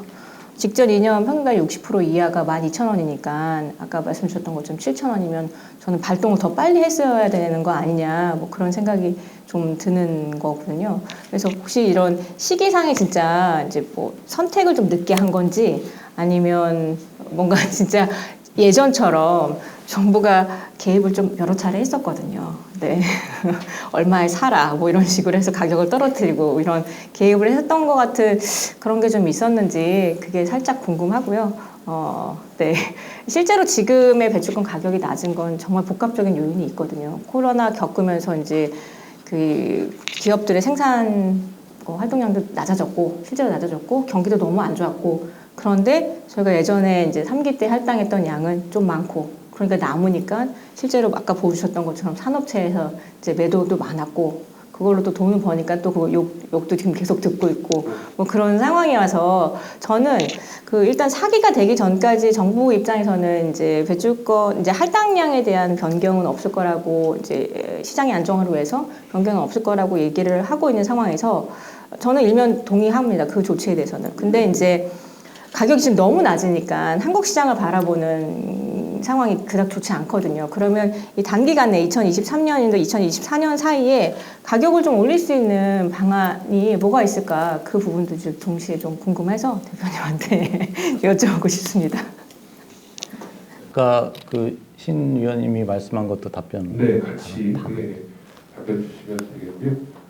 먼저 그 아까 개인 투자자에 대한 얘기 그거는 그러니까 마켓을 제대로 돌려면 이제 수급의 그 플레이어들이 이제 있어야 되는데 아까 뭐 우리 장표에서 보셨다시피 정상 이후에 이제 거래 없잖아요. 조용하잖아요. 이러면 이제 시장이 아니거든요. 그래서 저희는 기본적으로 개인 투자자 들어오는 거 하고 플러스 뭐 리스크에 대해서 이제 또 민감들 하니 또 보유 한도도 좀 설정하고 그리고 또 한 가지 업체들이 이제 싫어할 거란 말이죠. 정산할 때 이제 개인 투자자 다 사들이면 모자라면 못 사니까 그럴 때 그 리스크도 이제 관리해야 되니까 그 방편으로는 연말까지만 거래하고 올해 연말까지만 하고 내년 1월 달부터 정산까지는 개인 투자자 못 들어오게 좀 막고 그리고 1년의 정책적인 것들을 좀 보강하면 거래 없는 그런 기간 동안 이제 열심히 이제 매매해서 이제 개인 투자자 참여하고 하면 이제 1년 내내 거래량이 이제 수반될 수 있는 모양새가 아닌가. 그러니까 지금도 시장 조성자들이 이제 개인 투자자가 없으니까 이제 자기네들끼리 샀다 팔았다거든요. 자기 계정으로 내가 샀다 팔았다요, 혼자서. 그러니까 거래량은 엄청 늘어났고 표면적으로 보기에는 오, 마켓이 활성화가 잘 됐다라는 자화자찬을 하고 있는데 아니다라는 얘기죠, 그거는. 그러니까 실제로 개인 투자자 제3자가 들어와서 마켓을 좀 유동성을 인핸스 시키는 게 이제 필요해 보이고요. 그래서 그런 차원에서 좀 다양한 각도에서 좀 마련하면 어떨까 그런 소견이고요. 그리고 저기 사무총장님 말씀은 일단은 그 시장 안정화 조치의 뒷 배경에는 경매 시장하고 잘 연결이 돼야 돼요. 그것하고 지금까지 따로 갔거든요. 이번에도 제가 좀 물어봤죠. 왜 하필 29일 했냐. 11월 24일도 있었고 21일도 있었는데 왜 하필 29일이나 했더니 답변을 정확히 못 주셨어요. 그 전에 조치를 한 번 취했다. 경매 시장에 대한 물량을 조금 줄이는 그 자료를 발표했는데 그럼에도 불구하고 안 내려 이게 계속 내리더라. 그래서 이번에 29일 했다는 얘기는 들었습니다.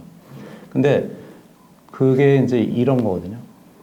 2년 평균에다가 0.6 한 것을 뚫리면은 이제 들어야 되는데 예전의 조건에는 그 뚫린 이후에 5일 연속 어쩌고저쩌고 한 그 기준이 있거든요. 네. 그럼 저는 이제 분석할 때 그 기준에 맞춰서 딱딱 했거든요. 그러면 그동안 해왔는데 지난번하고 이번에는 그 담당 과장님이 바뀌셨는지 어쨌든 그 기준이 다 바뀌었어요. 그 내용이 풀어보니까 상당히 자의적이었던 것. 그러니까 정부 정책 당국의 어떤 자의적인 것이 강했다. 그래서 특히 이번 거는 더 강한 것 같아요. 할 수 있다라는 그 얘기를 주시더라고요. 개입할 수 있다. 안 해도 된다라는 또 명분을 갖고 있어요. 조항에는. 그래서 그렇게 이제 하고 있고. 그래서 저희는 일단은 유럽 시장에 대한 벤치마킹을 많이 좀 봐왔고, 그래서 그게 이제 제일 답인 것 같아요. 물량 통제를 해서 가격을 조정하게끔 하는 것들이 이제 일반적인 것 같고, 그게 이제 맞는 것 같고, 대한민국 현실도. 근데 거기서 이제 문제점은 뭐냐면은 물량 통제를 해가지고 가격을 흔들리게 하겠다는 그 로직은 맞는데, 유럽하고 우리나라의 구조적인 그 커다란 차이점이 있는 거거든요. 그러니까 마켓 참여자들도 다르고, 마켓에 대해서 에너지 시장 포트폴리오 라인업으로 연결되어 있는 탄소 시장인데 유럽은 전력, 석탄, 가스 마지막에 탄소라는 그 파생산물 포트폴리오 라인업이 만들어진 거고 우리는 덩그러니 탄소 하나 있는 거거든요. 그리고 시장 참여자들도 거기에는 뭐 발전회사가 뭐 한 만여 개가 되는 것 같은 꽤 많은 걸로 알고 있거든요. 조그만 발전소도. 거기 안에 그 그리드가 이제 자기네들끼리 그 27개 나라들 전력도 이제 왔다 갔다 하고. 그리고 또 무엇보다 더 중요한 거는 물량 통제를 해가지고 가격에 영향을 주려면 무상할당이면 이게 안 된다는 얘기예요, 저희는. 그러니까 유상이기 때문에 유럽의 그 물량 통제로 해서 이게 가격의 흔들림이 그 로직이 되는데 우리는 무상할당이 왕 많은데 이게 안 돌아간다는 얘기거든요, 연결고리가. 그렇기 때문에 경매 시장에 대한 것들을 유상할당을 많이 일단 하고 그리고서 이제 물량 조정하게 되면 이제 시장 안정화 조치가 이제 먹힐 가능성이 높다라고 보여지고 있고, 그래서 특히 유럽 같은 경우에는 이렇게 되거든요. 뭐 27개 나라들이 갖게 하고 있고, 완전 경쟁으로 해서 가격 결정이 다 되고 있고, 그리고 유상할당에 대한 포지션이 뭐 전력회사 같은 경우 100%고, 뭐 산업 부분 한 60% 되면 다 에그리게이트 하면 한 60-70% 전체 할당에 있어서 그런 유상 포지션을 갖고 있고, 우리는 달랑 1.5%인데 유럽이 아무리 좋은 기준이 있다고 손치더라도 우리나라 구조에 대한 문제점이 있는데 그걸 갖고 와서 채택이 안 돼요. 빨리 유상할당에 대한 포지션을 현실화해야 된다. 실제로 유럽 같은 경우에는 남아 돌고 가격이 빠지니까 남아도는 유통 물량을 일정 부분 빼버려요. 경매를 안 하는 얘기죠. 경매 안 하게 되면 가격이 올라가죠. EU의 가격이 올라가게 되면 업체들은 탄소 시장에서 사는 것보다 자기네 자체 감축할 수 있는 여력이 있으면 싼 프로젝트를 한단 말이죠. 그죠? 경매 이쪽 시장에 비싼 거 안 사고 자기네 자체 감축하고 이거를 이제 이행하는 데 쓰고, 그러면 이제 이쪽에 매수세가 이제 없어지는 거죠. 그럼 가격이 또 EU의 가격이 또 빠져요. 그럼 또 다시 남아 돌아요. 이게 이제 선순환이거든요. 이러면서 감축도 하면서 가격도 올리면서 드라이브 거는데 우리는 그 작동이 안 돼요. 유상할당에 대한 포지션이 적기 때문에. 그러니까 그 부분에 대한 개선이 일단 먼저 선행이 돼야 될 것 같습니다. 돌고 돌아서 결국 유사할당 관련된 쪽으로 답이 오는 것 같은데, 가격 관련해서 이제 말씀해 주셨으니까 그냥 뭐 조금 거의 다 있을 수도 있는 것 같긴 한데, 이제 보니까 EUA를 많이 반영한 금융상품 ETF가 이제 탄소배출권 ETF가 있잖아요, 글로벌리. 그러면 이제 매일매일 이제 거래가 되니까 소액 투자할 수도 있고, 저는 관심 있게 보고 있는데, 이게 가격이 내리는 날 왜 내렸냐 이런 것들을 보면 최근 좀 많이 내렸거든요. 70유로 한 중반까지 떨어져 있습니다. 한국에서는 계속 이제 한국 탄소배출권 가격과 EU ETS 가격 차이 많이 말씀하시는데, 이제 뭐 내리고 오르는데 이유가 조금 EU 리즌이 분명히 좀 경제적으로 움직이는 부분이 좀 와 닿아야 되거든요. 무슨 얘기냐면은 물론 우리도 지금 뭐 코로나 이후에 어떤 산업활동 저하 이런 부분들이 가격에 영향을 미쳤다고 하지만 데일리 움직임을 보면 이래요. 뭐 예를 들어 유럽에서 나오는 산업경제와 관련된 뭐 예고지표가 약하게 나오니까 앞으로 경제활동이 약해져갖고 산업생산이 약해지니까 배출량이 감소될 것 같고, 그래서 배출권에 대한 수요가 약해질 것 같아서 가격이 내린 것 같다. 이런 얘기들을 하거든요. 이런 게 정상적인 시장인데 한국은 이제 전혀 그런 얘기들을 못 한단 말이에요. 그럼 이제 거기서 사실은 최저가격제를 비롯한 뭐 가격 관련된 제도의 보완책이라든지 뭐 여러 가지 시장 안정화 정책이 필요하고 역할을 할 수 있겠지만 사실 근본적인 고민을 해야 된다고 저는 생각을 하고요.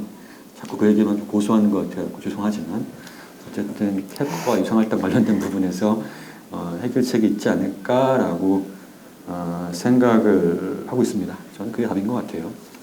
그거 좀 연구원님 말씀 중에 좀 포인트가 있어서 말씀드리는데 되게 좋은 지적을 하셨어요.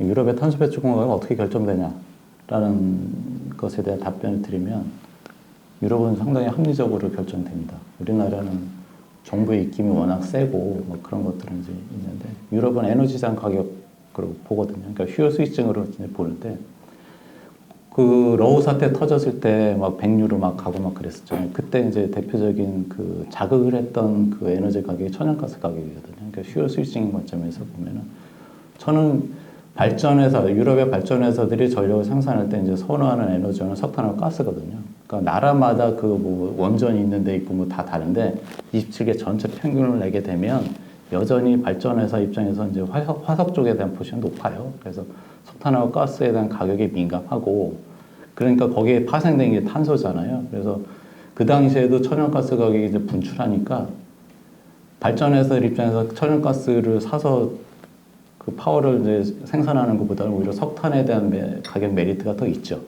그래서 그때 가격 오르는 것 보면은 발전회사 입장에서는 천연가스 플랜트 선호를 이제 안 하고 석탄을 싸니까 석탄 태워서 발전하고, 그럼에도 불구하고 석탄을 태우니까 탄소에 대한 매수세가 이제 견인이 될 거고, 그러니까 가격이 또 올라가는 그런 로직이 이제 유럽에서는 잘 작동되고 있고요. 대한민국은 전혀 작동이 안 되고 제가 그래서 대한민국의 그 유럽의 그 로직을 대한민국 데이터 가지고 한번 계산해 봤는데 한 8만 원, 7만 원 나와요.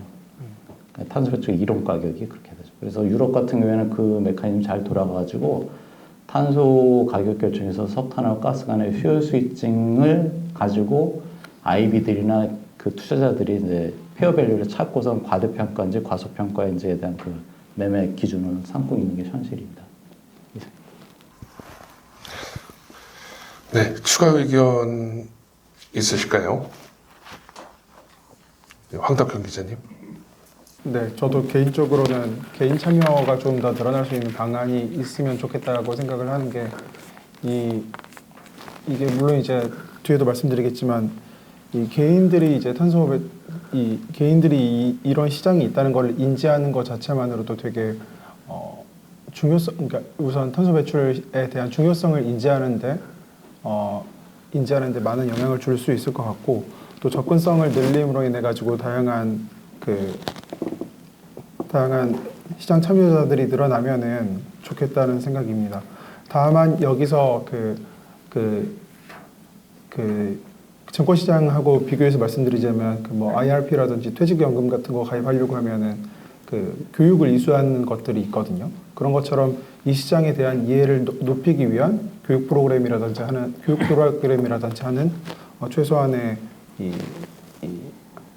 이 정보 전달 같은 것도 같이 있으면 좋을 것 같고 이게 뭐 감독이라든지 감독까지는 아니고 관리를 할 수 있는 뭐 이를테면 금융감독원이라든지 하는 역할을 하는 아니면은 이것들을 조금 더 잘 알려줄 수 있는 이니셔티브 같은 것들이 조금 있으면은 방금 개인들 참여로 인해 가지고 혹시라도 우려가 되는 뭐 가격적인 문제라든지 시장 참여의 의도에 관련된 문제라든지 하는 것들을 뭐 조금은 해결할 수 있지 않을까 하는 생각입니다. 아울러서 다만 이제 그게 아까 말씀드렸다시피 감독까지 가지 않은 게 좋다고 하면은 왜냐하면 이 시장 자체가 이미 어느 정도 우리나라에서는 통제 아래에 있기 때문에 더 통제를 강화하는 경우 이게 족쇄만 여러 개 차는 경우가 될 수 있어서 좀 더 참여를 자유롭게 할 수 있는 방향으로 진행되는 것이 좋지 않을까 하는 생각입니다. 대한민국 ETS 시장에 대한 성패는 딱 그거예요. 공급 사이드를 통제해야 된다. 그것만 잘 잡으면 수요 사이드는 이제 뭐 주체들이 알아서 하는 거니까 할당 대상 업체들이 알아서 하니까 그거는 우리가 정부 쪽에서는 핸들링할 수 없는 거고 딱 두 가지입니다. 경매 시장하고 시장 안정화 조치를 같이 연결해서 가고, 그러니까 그 시장 안정화 조치라고 별게 있는 게 아니거든요. 마켓이 이제 너무나 유동성이 많아서 공급 과잉이면은 경매 물량을 과감하게 축소시켜 버리면 되거든요. 제가 이번에 제일 답답했던 거는 아니 그 1월 달부터 저희가 경매상 하지 말아라 그랬거든요. 비공식적으로 라인을 통해서 이제 경매상 그거 지금 다 거기 밀리는데 그거 다들 아니 가뜩이나 할당 시장 쪽에서 할당 시장이 좀 남아도는데 왜 경매 시장에 공급을 왜 또 하냐라는 얘기거든요. 지금도 그 소견은 유지하고 있습니다. 경매 시장은 무조건 제 3차 계획까지 안 하는 게 낫다. 저는 이제 그렇게 극단적인. 그러면 이제 거기서 반론은 뭐냐면 경매 수익금이 없어요. 뭐 그런 얘기 하는데 일단은 시장이 죽는데 뭐 경매 수익금을 찾는 걸 목표로 두면 안 되죠. 시장부터 가격을 좀 끌어올려서 비싸게 올려놓은 다음에 그때 경매를 해가지고 더 비싸게 공급해주면 되거든요. 사실은 지금 싼 거 공급해주지 말고 그러면 이제 시장부터 이제 심폐소생 해가지고 살리고 시장부터 그게 전제가 돼야 될 것 같아요. 그 경매 물량에 대해서는 12월은 일단 반으로 줄이긴 했어요. 그 가격이 또 너무 떨어지고 이걸 좀 어떻게라도 끌어올릴까 싶어가지고 했는데 마찬가지로 이제 심폐소생술 수준이니까. 근데 지금 거래하는 그 가격이 떨어진 주 요인도 시장 조성자라고 참여했던 그 증권사들이 워낙 정부가 참여하라고 참여했는데 가격들이 너무 낮은 상태에서 하니까 다 적자가 나니까 그 사람들도 다 던진 거거든요. 그러다 보니 가격이 더 떨어진 거예요. 그래서 시장 조성사로 참여했던 증권사의 그 담당자들은 무슨 죄입니까? 네. 그래서 이 앞단에는 문제를 해결하기 위해서 위원님이 제안해 주셨던 내용이 저는 그게 더 픽스가 되는 게 더 맞다고 생각하고 그런 차원에서 지금 이제 사기로 계획된 2025년에는 캡을 낮추고 NDC에 목표에 맞춰서 캡을 낮추고 유상할당을 김태선 대표님 말씀 주셨던 것처럼 이제 뭐 괜히 꼼수 부리지 말고 국가 전체 차원에서 유상할당을 몇 % 앞으로 이렇게 시그널을 주면서 이렇게 가겠다. 그 시그널을 이유는 주고 있잖아요. 그러니까 그런 두 가지 목표를 저희는 이제 계속 얘기하고 있는 거죠. 근데 이제 한편에서는 그럼 이제 기업들이 이제 부담이 된다. 근데 그 사이에서 우리가 어떻게 잘 내고를 해서 실제로 가격이 올라갈 수 있는 시그널을 줄지 그거를 얘기하는 게 저는 제일 중요하다고 봅니다. 그거의 실효적인 조치가 이제 좀 취해졌으면 좋겠는데 지금 당장 유상할당을 몇 프로 하겠다라는 거는 이번 3차 계획 기간에는 그게 변경이 없다고 하니까 그런 부분은 어렵다 싶으면 시장 조성자 참여를 하거나 아니면 대표님 말씀 주셨던 것처럼 물량을 좀 늘릴 수 있는 뭔가 다른 조치를 좀 취해줘야 되는데 제가 보기에는 저희는 오랫동안 이제 저희 국가 NDC랑 좀 연결돼서 국제감축 사이드랑 좀 연결돼서 기업들이 외부 감축할 수 있는 그런 부분들을 좀 확대해달라. 원래는 10%였는데 지금 전체 할당량이 한 5% 정도로 낮춰졌거든요. 외부 감축을 할 수 있는 그 부분을 좀 확대해서 그런 시그널이라도 좀 줘라. 뭐 그런 얘기를 하고 있는 것도 정부가 어쨌든 물량을 가능한 많이 좀 시장 활성화 조성을 위한 물량을 좀 가지고 있고 그거를 가지고 쥐락펴락하는 게 이제 김태선 대표님 말씀하셨던 그 지점이잖아요. 그런 차원에서 물량을 확보할 수 있는 차원으로 외부 감축 부분이 너무 많이 들어올까봐 이제 환경부가 우려를 했었는데 그 부분을 시장을 해치지 않은 정도에서 환경부가 시장 활성화 조성을 위한 물량으로 확보해 있다가 그걸 가지고 이제 시장을 활성화하는 데 좀 써라. 이런 요청도 지금 하고 있는 상황이고요. 시장 활성화의 개인 참여 부분에 연계해서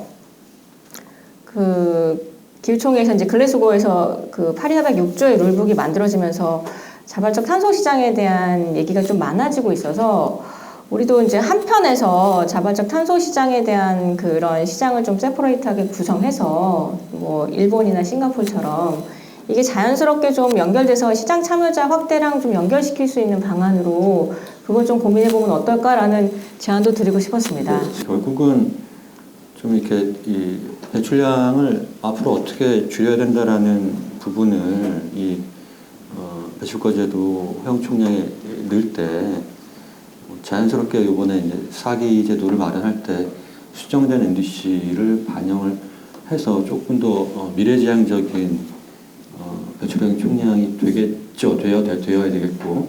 그런데 이제 보니까 이 NDC도 이게 계속 업데이트를 해야 되는데 2025년에는 2035년 NDC를 네, 국가의 감축 기획 목표를 발표를 해야 되거든요. 그럼 지금 뭐 논의 자체는 2030년의 감축량을 2018년에 40% 줄이는 그 NDC를 가지고 뭐 여러 가지 이제 배출량 총량에 대한 이야기들을 하고 계시거든요. 근데 뭐 물론 이제 2035년에 대한 부분도 생각을 해야 되는데 안타까운 게 있죠. 왜냐? 탄소 중립 기본 계획이 우리가 법상으로는 2040년까지의 배출량 이런 부분들을 발표해 주었어야에도 불구하고 해 주어야 되는데 당위죠. 그런데 이게 2030년까지의 NDC 수정 계획으로 올 3월에 뭐 가름하는 식으로 끝나 버렸거든요. 그래서 뭐 우리 조직을 비롯한 많은 시민사회단체에서 그런 부분에 좀 지적을 했는데 결국은 다시 또 거버넌스 문제인 것 같아요. 그러니까 탄중위, 환경부, 산자부, 그다음에 산업체 이런 부분들이 조화롭게 의견을 맞춰가야 되는데 미래지향적이어야 되고 아쉬운 거는 국회 기후특위가 있으면 제대로 역할을 해야 되고 시민단체 목소리가 들어갈 수 있는 창구를 만들어야 되고 이런 부분들이 좀 상당히 필요하지 않나 이런 생각을 하고 있습니다. 관련해서는 저희가 이제 주로 봐왔던 시장이 유럽이니까 유럽의 움직임을 잘 반면 교사 삼아가지고 이렇게 하면 되는데 그 부분을 잘 안 하는 것 같아요. 그러면서 이제 글로벌 스탠다드를 따라가야 되는 그 간극은 상당히 크고 시범이라는 것들도 있어서 결국은 그 시범이 하는 이유는 명확하거든요. 유럽을 따라라라는 거거든요. ETS에 있어서. 그 부분에 있어서는 저는 어느 정도 10년 차 접어든 시장이니까 그쪽에 대한 어떤 그 기준은 좀 많이 채택을 해야 되지 않을까라는 상황입니다. 지금까지는 우리는 이제 게임이다. 트라이얼 버전이다라고 이제 용서를 할 수 있는데 10년 넘어가는 시장을 연습 게임 하는 그 시장은 될 수가 없죠. 빠르게 이제 좀 정상화시켜야 될 것 같고, 그래서 유럽의 ETS 시장 1차 계획 기간에 2005년도부터 2007년도까지 그들은 무상할당으로 100% 줬고, 남는 것들 2월 제한을 안 해서 배출권 가격이 0까지 빠지는 경험을 했던 그 지역이거든요. 그러니까 그만큼 어떤 2월 하냐 하냐에 따라서 가격 형성에 아주 절대적인 영향을 주는 거고요. 그렇기 때문에 이번에도 정부 입장에서는 가격이 밀리니까 뭐 매도 한 개 치면은 2월을 3개 하는, 뭐 2월 3배 해주는 거가 이제 새롭게 했는데, 그러니까 어쨌든 뭐 시장 개선사, 그러니까 마켓의 수급 불균형을 해소하기 위한 최선의 방안이면서 최악의 방안인 것 같다는 느낌도 들어요. 근데 그거는 제가 일견 이해하는데, 결국은 그거 계속해서 언제까지 그렇게 할 거냐라는 거거든요. 그러니까 가격이 다시 오르면 어떡할 거예요, 이거는.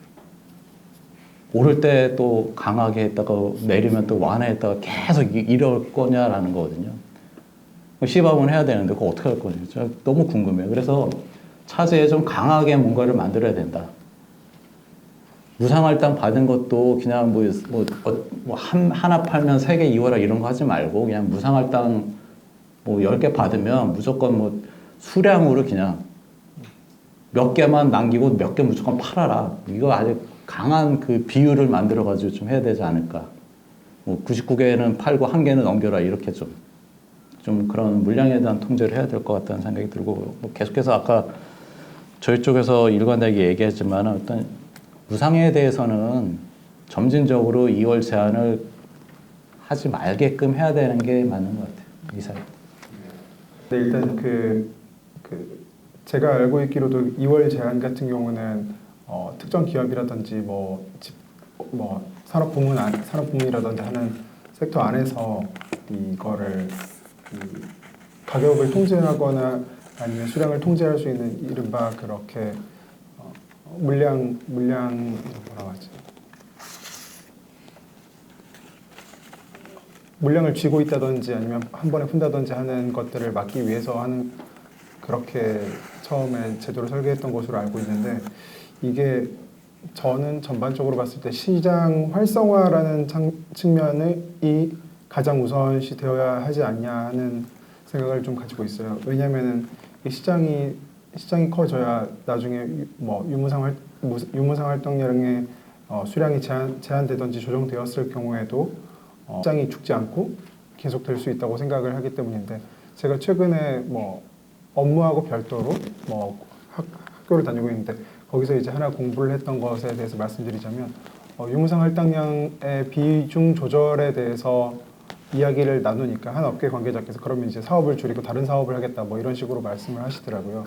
물론 이제 그 사업이 뭐 IT라든지 하는 쪽으로 뭐 장래 유망한 쪽은 아니고 레거시한 사업이기 때문에 그런 말씀을 하시는 것도 있긴 하지만, 그만큼 우리나라가 지금 현재로서는 유상 할당량이 아니라 무상 할당량을 굉장히 많이 의존하고 있다는 방증이기도 해서 그러니까 뭐 현재 시장이 혹사 주저앉지 않기 위해서는 2월 제한 같은 거를 해제할 수도 있지만 굉장히 신중하게 고민을 해서 결정을 해야 된다고 생각을 합니다. 이게 뭐 비트코인처럼 가격이 빵원이 되는 시장은 아니니까 정부의 개입으로 어느 정도 조절을 할 수는 있다고 보지만, 그렇다고 이거를 2월을 풀고 또 요구에 따라서 또 풀고 아니면은 또 푼 거를 다시 줄이지 못하는 상황이 된다고 하면은 굉장히 글로벌로 나가는데도, 아니면은 글로벌에서 한국으로 진출하는데도 굉장히 가림막 역할이 될 수 있다고 생각을 하고 있습니다. 네, 지금 말씀 잘 들었습니다. 감사합니다. 그 자발적 탄소 시장에 대해서는 어떻게 생각하고 계신지에 대해서는 김태선 대표님께 좀 궁금도 했었어가지고, 실제로 저희는 얘기를 계속 하고 있습니다. 어쨌든 뭐 기업의 ESG 대응도 필요하고, 글로벌 목표 달성, 그러니까 그 파리 협약에서 얘기하고 있는 목표 달성을 하기 위해서 실제로 그 정부의 규제 하에 움직이는 이런 배출권 거래 시장 말고도 자발적 탄소 시장의 역할을 해야지 기업의 참여를 더 높일 수 있다. 그런 차원에서 저희는 좀 접근을 하고 있고, 이 자발적 탄소 시장이 민간들의 참여를 좀 도와주는데 어떤 역할을 할 수 있지 않을까 하는 그런 기대감이 좀 있습니다. 그래서 이제 조금 발빠르게 이제 싱가포르나 일본 정부 같은 경우는 우리는 한국거래소에서 이제 배출권 거래제를 거래하잖아요. 이제 자발적 탄소 시장을 탄소 시장에서 만들어진 크레딧을 거래할 수 있는 거래소를 또 추가로 만들었거든요. 그래서 이 규제하고 이 자발적 시장을 정부 차원에서 정책적으로 연결해주는 그런 고민들도 동시에 하고 있습니다. 그러면 아까 말씀 주셨던 그런 뭐 물량이라든지 개인들의 참여라든지 전 국가적인 차원에서의 참여라든지 지금 배출권 거래제는 650개 정도 기업만 그 참여를 하고 있는데 나머지 이제 중소기업들이 참여할 수 있는 그런 시장들이 좀 자연스럽게 만들어지지 않을까 하는 그런 기대감이 좀 있고요. 그렇게 해야지만 전 국민이 다 뭔가를 감축하려고 노력하는 그런 인식이 생기지 않을까 하는 저희는 또 그런 바람이 한쪽에 좀 있습니다. 네. 제가 답변하는 거죠. 네, 네. 그냥 궁금합니다. 의견이. 100% 동의하고요. 자발적 배출권은 꼭 있어야 되는 것 같고. 왜냐하면은 오히려 저는 거꾸로 좀 생각해 봤어요. 자발적 배출권을 잘 만들면 불합리하게 형성되고 있는 규제 일상에 대한 가격 결정에 영향을 주지 않을까. 오히려 거꾸로. 원래는 정상적 이상은 지금 탄소 배출권 KEU 마켓이 잘 돌아가서 규제 일상에 프라이싱에 영향을 줘야 되는데 우리는 그게 안 되니까 오히려 거꾸로 해서 이제 이거 잘 만들어서 이쪽으로 줘서 잘 개선시켜서 붐업시키는 그 로직이 필요한 것 같고 그리고 그 볼런털리티 크레딧에 대해서 유용성은 상당히 많습니다. 그 파리 협약 6.2조하고 6.4조에 보면 그 조항 때문에 자발적 크레딧에 대한 활용성이나 이런 것들이 이제 얘기가 되는 거거든요. 거기서 만들어지는 자발적 크레딧은 밑단으로 되는 뭐 ESG 경영이든 뭐 국가 NDC 달성이든 뭐 KOC 시장하고 연계선을 KETS 시장하고 또 같이 가는 것 등등 그 자발적 배출권 크레딧에 대한 활용성과 범용성이 워낙 넓기 때문에 반드시 가야 된다. 그리고 우리나라 NDC 감축 목표에 있어서도 국제 감축 포션이 있잖아요. 그 부분을 좀 메꿀 수도 있기 때문에 그래서 뭐 규제 성격하고 좀 다르게 민간 차원에서 자발적으로 이제 만드는 걸 오케이 하는데 저희가 이제 그 보고서 같은 거 종종 보거든요. 우리나라 국내 그 자발적 크레딧에 이런 것들도 보고 그런데 보면은 하나 딱 궁금한 게 크레딧은 막 이렇게 여러 개가 있어요. 감축량도 얼마 이렇게 딱 있어요. 그래서 제가 공개적으로는 말씀드리기 어려운데 모 의원한테 이렇게 많이 고생하셨는데 이 가격은 어떻게 돼요? 이 프로젝트에 뭐 몇백만 톤 감축하셨다는데 이 감축 코스트는 얼마예요? 그러니까 그건 몰라요 그러더라고요. 그러니까 그건 또 뭐가 문제냐면은 자발적 크레딧이더라도 감축량은 이제 계산하면 나오죠. 그러면 거기까지 감축하기까지의 원가를 파악을 해야 되거든요.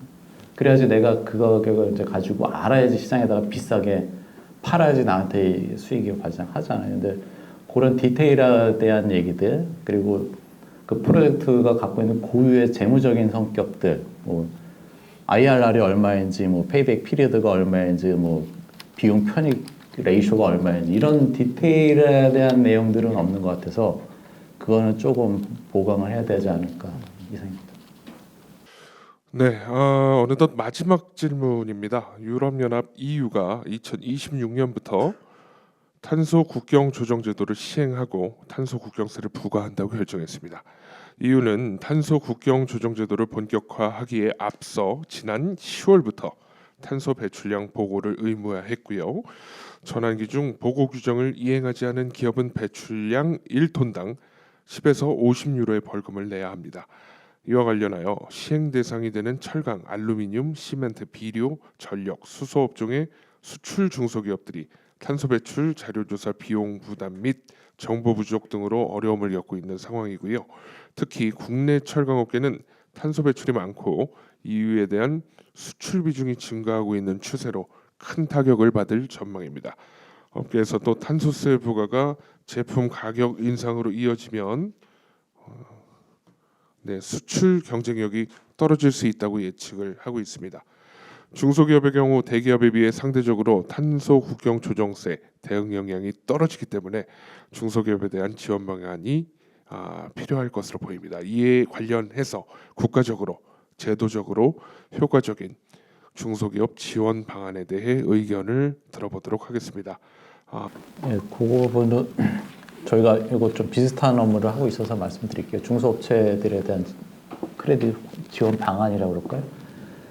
보면은 뭐 사무총장님 말씀하신 것처럼 뭐 자발적 크레딧에 대한 중요성은 이제 아무리 강조해도 지나치지 않은 것 같고, 그 중소업체들도 사실은 전체 포션에 있어서는 적지만 어쨌든 이 크레딧, 탄소 크레딧 얘기를 하면 되게 기가 쫑긋들 하셔요. 왜냐하면은 그 수익원이 될 수가 있거든요. 그래서 제가 탄소 감축 프로젝트도 하시고요, 뭐 신재생에너지 아리백, REC 시장 참여하셔서 태양광 하셔서 전기 생산해서 판매도 할 수 있고, 그래서 가외로 부수적인 수익도 있어요. 그러면 되게 좋아들 하셔요.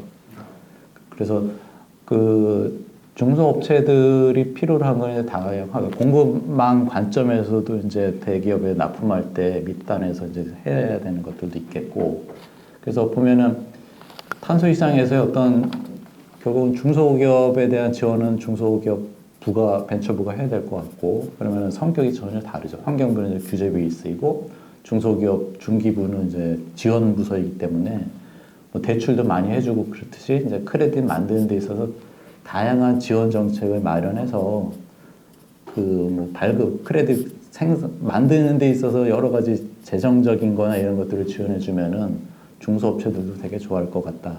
그래서 그로 인해서 이제 자발적 크레딧 시장에서 또 붐업도 일으킬 수 있지 않을까라는 소견입니다. 네, 말씀 잘 들었습니다. 네, 바로 우리 그린피스 전문위원 신지윤님. 예.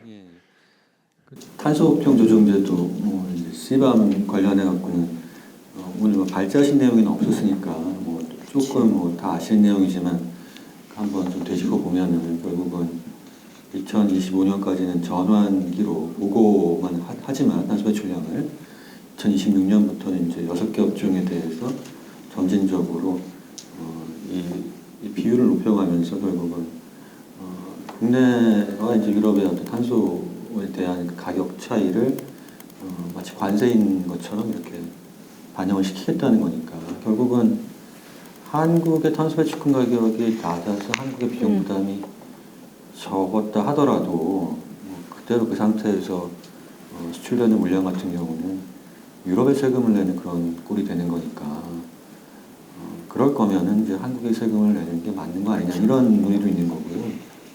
지금 뭐 그러면 한국에 사업을 못 하겠다, 뭐 일종의 탄소 누출이라고 하는데 뭐 다른 나라로 이게 또 이전되는 거 아니냐 이런 이슈도 있고 한데 이제 중소기업 쪽으로는 말씀해 주셨으니까 결국 이제 그렇게 제가 말씀을 매듭을 지을 텐데 이제 이 이슈를 보면서 든 생각이 지금 이제 시장에서 뭐 ESG 공시라는 부분이 있단 말이에요.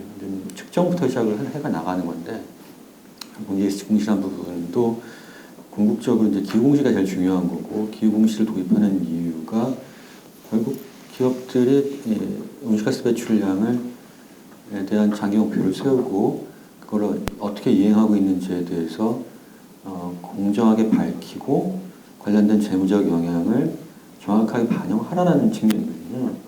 결국은 이제 이 기후공시 관련된 부분을 제대로 도입을 해서 적용을 하게 된다면 CBAM과 관련된 우리의 준비도 자연스럽게 올라갈 수 있다는 거죠. 측정을 할 수 있고 기업들이 온실가스 배출량을 줄여나간다고 하면은 기본적으로 뭐 탄소 배출에 대한 비용 부담이 줄어들 수 있는 거니까요. 그런 측면에서 이제 좀 같이 고려해서 생각해봐야 될 것 같고요. 대기업 같은 경우는 사실 이제 권유고 자발적인 것은 지속 가능 경영 보고서라고 대기업들이 이제 1년에 한 번씩 뭐 7, 8월 정도면은 아주 이쁜 보고서를 이렇게 좀 냅니다. 근데 점점 내용이 좋아져 갖고 최근에는 이제 어렵다고 하는 소위 말해서 스쿱3 배출량에 대한 것 발표를 하고 점점 글로벌 스탠다드에서 원하는 부분들을 맞춰가려는 노력을 하는데 결국은 그만큼 이제 우리나라도 공식적으로는 이제 뭐 재계 관련된 단체에서는 이런 거에 대한 도입 상당히 좀 난색을 표명하고 늘 주저하지만 실제로 대기업들은 글로벌 현장에서 뛰어야 되기 때문에 그거와 별개로 준비를 하고 있다는 거거든요. 그런 대기업들을 위해서 측정이나 이제 평가, 인증 이런 관련된 뭐 이제 컨설팅 회사라든지 뭐 회계법인이라든지 뭐 CRM이라든지 상당히 다양하게 플레이를 많이 하고 있고 이런 부분들이 우리가 연결재무제표라든지 아까 스코프3라든지 중소기업이라든지 공급망 전체에 대한 부분들을 강조하기 때문에 전체적으로 보면 중소기업에 대한 어떤 시범 대응 이런 부분들도 점진적으로 궤도에 올라갈 수 있다고 저는 생각을 합니다. 결국은 조금 더 우리가 첫 단추를 느슨하지 않게 빨리 해서 어차피 우리가 준비해야 될 거면은 빨리 의사결정을 하는 게 맞지 않나 그런 생각을 하고 있고요.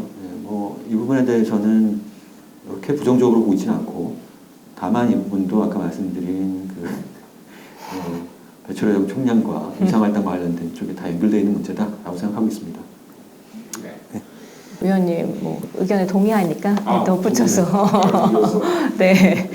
그 기후 공시 부분 이제 어쨌든 전체적인 서플라이 기업의 서플라이 그 생산에 필요한 F부터 Z까지 서플라이 체인에 들어가는 에너지 사용량이라든지 모든 사용량에 대한 그 데이터를 구축하는 것부터 시작을 해야 되고 다행히 이제 그 저도 마찬가지로 기업이 내는 지속 가능 보고서에 있는 내용들은 별로 유심히 잘 보지 않습니다. 기업은 이제 약간 자기네들 한 활동에 대해서 이제 홍보하기 위해서 약간 많이 이제 예쁘게 만든 데이터들이기 때문에 그렇기 때문에 환경부가 그래도 발빠르게 환경정보 공개에 관련된 것들을 좀 준비를 하고 거기 이 개선 작업들을 했고 그걸 공청회를 하는 자리에 마침 또 패널로 갔는데 환경부가 최근 했던 이제 행사들 중에 이렇게 기업들이 이걸 적극적으로 해달라고 했던 경우가 없었다.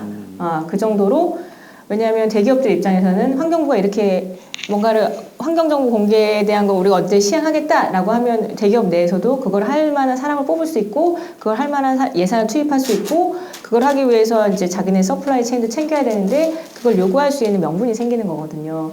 그런 차원에서는 환경부가 적극적으로 좀 대응을 하고 있는 것 같습니다. 다만 이제 우려되는 부분이 이제 말씀 주셨던 스콥3에 대해서 얼마나 어느 범위에서 어떻게 계산해야 될지에 대해서 이제 그게 이제 글로벌의 아직 기준이나 뭐 이런 스탠다드가 정해진 부분이 없어서 그래서 공시 부분이 약간 좀 딜레이 되는 부분도 있지만 그럼에도 불구하고 말씀 주셨던 그 시범 대응도 관련해서 이제 우리가 얼마나 에너지를 쓰고 있고 제품 만들 때 탄소 배출량이 얼마인지를 먼저 계산하는 게 가장 우선이고 그걸 바탕으로 적절하게 배출권 거래제가 적절한 가격으로 지금 너무 낮기 때문에 적절한 가격으로 대응이 된다 하면 저희도 한 5년 내로는 두 가지 조건이 이제 선제돼야 된다는 거죠.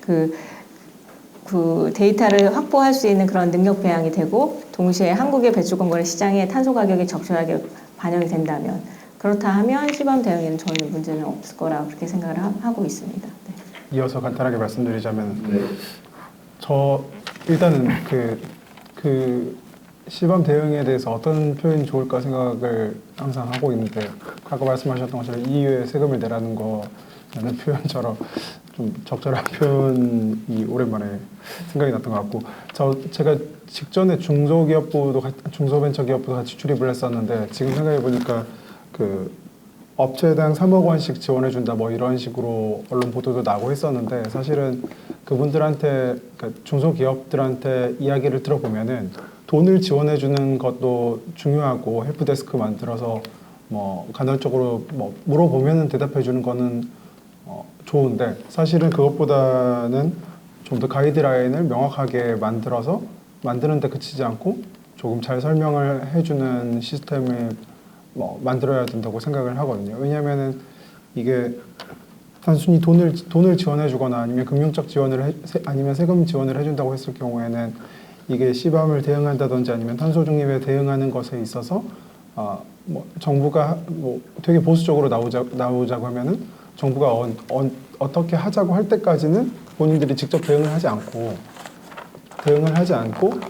최소한의 대응만 하고 있다가 나중에 큰 철퇴를 맞거나 아니면은 위기가 도래했을 경우에는 그 업체마다 항변할 수 있는 것들이 너무 많거든요. 그렇기 때문에 이게 전환이라든지 적응 측면에 있어서 전환 측면에 있어서 조금 더 가이드라인을 명확하게 세우는 것이 돈을 지금 당장 얼마 지원을 해서 해주는 것보다 더 우선시 되어야 하는 부분이라고 생각을 합니다. 이상입니다. 네, 말씀 잘 들었습니다. 네.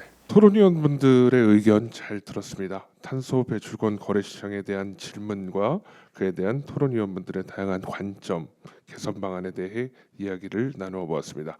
추가적으로 주제와 관련해서 의견을 더 나누고 싶은 분 계시다면 자유롭게 말씀 나눠주시기 바랍니다. 좀 우려 섞인 걱정인데요. 그 시방권 관련해서 좀 그러니까 사실은 가격 차이가 워낙 크니까 뭐 10배 이상 막 차이 나니까 그래서 그걸 어떻게 극복하냐라는 것들. 그래서 하루아침에 뭐 가격을 또 끌어올리면 또 끌어올리는 대로 또 얘기가 될 거고 그래서 이런 생각도 해봐서 어떤 교환 관점에서 유럽의 배출권 하나는 대한민국 KA 10개랑 교환하는 그런 관점 등등 생각해야 될 수 있지 않을까? 너무 싸니까요. 이행하는 데 있어서 비용 면에서 그런 얘기를 불현듯 해봤습니다.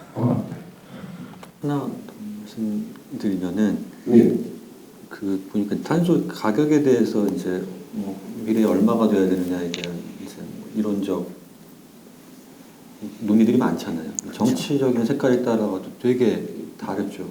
트럼프가 생각하는 가격과 바이든 정부가 생각하는 가격이 엄청 다른데 기업들이 이제 투자 의사결정 같은 걸 해야 될 때 탄소의 비용을 반영을 해서 의사결정을 해야 되는 시대가 이미 됐거든요. 대기업들, 글로벌 경쟁하는 기업들. 지금 이제 이 부담 말씀하시니까 생각이 났는데 올해 저도 이제 이런 세미나 자리를 다니면서 알게 된 건데 S로 시작하는 우리나라 가장 큰 정유기업이 내부 투자 의사결정을 할 때 탄소 가격을 꽤 높은 가격을 잡아놓고 2025년, 2030년, 뭐 2050년 어떻게 간다는 가정 하에 그거를 이제 반영해서 투자 의사결정을 투자 심의에 올린다는 거죠. 근데 보니까 P로 시작되는 엄청난 근철강에서 우리나라 배출량이 가장 많다는 회사도 기업 무슨 보고서에 보니까 슬그머니 그 내용이 들어가 있더라고요. 내부 심의 의사결정에 그런 사회적 탄소 비용을 반영하기 시작했다. 그래서 결국은 우리 지금 기업들이 위험을 본질적으로 감지를 하고 움직인단 말이에요. 그러면 제도가 빨리 맞춰서 가야 되지 않을까 그런 생각을 다시 하게 되고요. 그 지금 당연히 EU 가격과 한국 가격 배출량 차이 가격 곱하기 뭐 P라는 기업이 배출한 배출량을 곱하면은 몇 조 원의 부담이라는 것 계산이 되거든요. 그거는 사실 현실적이지 않잖아요. 그래서 어떻게든 변화가 필요한데 그런 부분들을 기업들이 움직이고 있는데 제도가 빨리 좀 그런 부분들을 잘 반영을 해서 무리하지 않으면서 그래도 동기를 유인할 수 있도록 해줬으면 좋겠다라는 바람이 있습니다. 저희가 8가지 안을 마련했잖아요. 개선해야 될 것들을 8가지 했는데 거기서도 우선순위가 좀 있을 것 같아요. 그런 것들을 좀 정부 차원에서 좀 고민해야 될 것 같고 그래서 저희가 8개 중에 우선 3가지 정도는 좀 선제적으로 해야 되는데 그 말씀드리면 유상할당 쪽은 좀 과감하게 그러니까 사실은 어떤 정부 정책을 필 때 이번에도 사실 그렇거든요. 그러니까 초과상관 다 태운 다음에 이제 대안을 한 거거든요. 그러니까 이번에도 정산하기 전에 상반기 한 2월달, 3월달, 2월째 한 언제 이렇게 하겠다는 것들을 딱 명확했으면 이렇게 가격이 밀리지 않았을 텐데 그렇듯이 유상할당에 대한 것들도 뭐 언제부터 언제 어떻게 하겠다는 것들 디테일한 얘기들을 좀 해야 될 것 같고요. 그리고 두 번째로는 개인 투자자들도 들어오게끔 반드시 해야 될 것 같고 금융기관만 가지고 뭔가를 하겠다. 간접 투자를 해가지고 활성화한다. 이거는 조금 아닌 것 같다. 그래서 다른 시장도 보면은 뭐 ETN, ETF 이런 것들을 통해 가지고 활성화시키는 그 사례 전례는 제가 못 봤거든요. 그리고 그거는 이제 스파 시장을 터치하는 게 아니라 그것에 대한 ETN, ETF도 서브 구조로 해서 파생이거든요. 그러니까 여기 모처가 되는 것들이 여전히 부실한데 이게 될 리가 없다라는 거 하고 두 번째는 그렇고요. 장내거래 의무화는 좀 강하게 해야 될 것 같다. 왜냐하면은 무상할당 한 것도 쥐락펴락하면서 정책에 대한 위반도 하니 뭐 무상으로 준 배출권에 대해서 업체들한테 장내거래를 유도하게끔 하는 것도 뭐 가능하지 않을까. 왜냐하면은 스파 시장에 대한 유동성이 워낙 저조하기 때문에 그런 차원에서 요 3가지를 먼저 보강하고 그 이후에 탄소 파생에 대한 얘기가 돼야 된다라는 것들이 저의 전제 조건이 되겠습니다. 이상입니다. 그 마지막 발언이라면 네, 저도 이 8가지를 가지고 좀 말씀을 드리고 싶었는데 우선순위는 실제로 필요하다고 생각합니다. 저는 이제 2025년 사기 시작하기 전에 2024년 환경부는 내년 초에 개선 사항을 발표하겠다라고 지금 아직 계속 연구 중이라고 얘기를 하고 있긴 하지만 그때 유상할당에 대한 퍼센티지가 담기는지 그리고 캡을 어떻게 설정한 것인지에 대한 그 내용이 들어가는 부분 그거를 좀 보려고 하고 있고요. 그런 차원에서 유상할당 강화랑 저희는 이제 시장 안정화 조치 개선 차원에서 이제 외부 감축 부분이 좀 조금만 더 활성화돼서 기업들이 탄소 시장에서 더 활동할 수 있게끔 그런 시장을 좀 만들어주는 것 그리고 개인 투자자 시장 참여 허용이랑 연결돼서 자발적 시장이랑 연결돼서 말씀드릴 수 있는 그 부분들을 배추권 거래제 시장 관련해서는 그렇게 말씀을 좀 드리고 싶고요. 그리고 저는 이제 앞서 잠깐 얘기가 나왔었는데 이제 어쨌든 글로벌에서는 석탄 발전 페이즈 아웃에 대한 논의가 많이 되고 있잖아요. 그것도 결국 탄소 가격으로 결정이 되는 부분인데 우리는 환경급전이라는 걸 하고 있지만 한 번도 환경급전이 된 적이 없어요. 왜냐하면 에너지 가격이 너무 낮았기 때문에.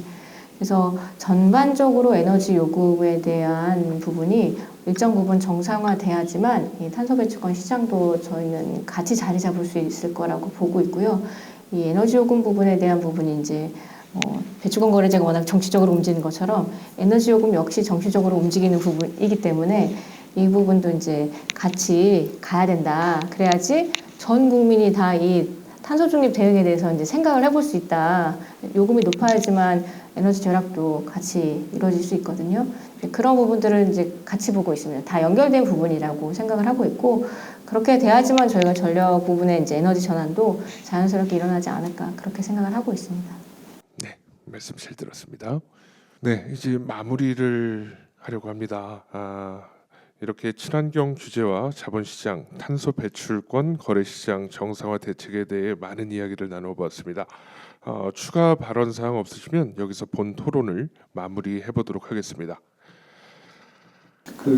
시장 테크니컬, 펀더멘탈 이런 부분들, 기본적 기술적 이런 것들을 구분하지 않고 오늘 솔루션 이제 사실 유동성, 가격 안정 관련된 부분에 출발하셔갖고 많은 부분들 짚어주신 게 꽤 유익했다고 생각을 하고 그 제가 사회자도 아니지만 갑자기 사회자 말씀드리는데 토론자분들 말씀해주신 이야기에서도 마찬가지로 제가 좀 깨달은 내용들이 있어서 유익했다고 생각하고요.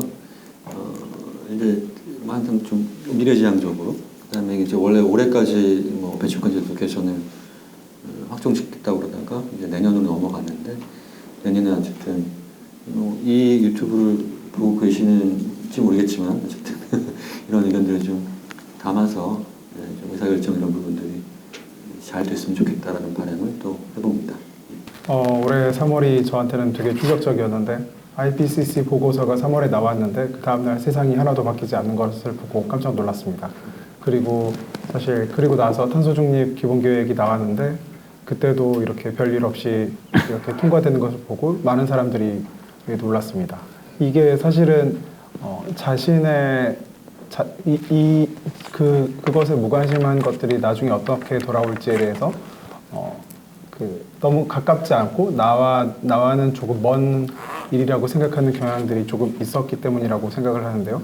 사실 지금 말씀드렸던 탄소 배출권도 어떤 사람한테는 되게 먼 이야기일 수 있고 나하고 관련 없는 이야기일 수도 있지만 이게 물건 가격이라든지 아니면 내가 생활하는 데 있어서 필요 불필요에 대해서 많은 영향이 있을 거라는 것을 조금이라도 인지할 수 있다면 조금 더 관심을 가지고 이 문제에 대해서 많은 사람들이 이야기를 했으면 좋겠다는 생각이고요. 그리고 탄소 다배출 업종에서도 이 부분에 대해서 겉으로는 앓는 소리를 하지만 신 의원님께서 말씀하셨던 것처럼 실제로는 많은 대응을 하고 있는데 이런 목소리에 너무 휘둘리지 않고 정부라든지 아니면은 생존 문제에 관련해서 조금 더 강하거나 아니면 합리적인 방안, 사무총장님께서도 말씀하셨지만 에너지 가격이라든지 하는 것들에 대해서 사회적 합의와 더불어서 충분하게 앞으로 고려가 있어야 된다고 생각을 하고요. 이 정부에서는 이를테면 한무경 의원실에서 중소기업에 대한 그 탄소 중립을 따로 마련한다고 했는데 이것이 뭐 총선도 있고 하니까 이것들이 어느 정도 어떻게 진척이 될지는 모르겠습니다만 조금 더 그러니까 산업에 밀접하게 빠르게 조금 대응되어야 하지 않냐 하는 생각을 하고 있습니다. 네, 이상입니다. 홍덕경 기자님 잘 들었습니다. 그 우려가 좀 있어서 말씀드리는데 시장 조성자들의 사실 후배들이 많거든요. 지금 하는 친구들도 그래서 힘들어해요. 걱정되는 게 이제 탈모 증상도 있다는 친구도 있고 뭐 체중이 스트레스를 하도 받아서 늘어났다는 친구도 있고 그렇습니다. 그래서 걱정되는 건 딱 그거거든요.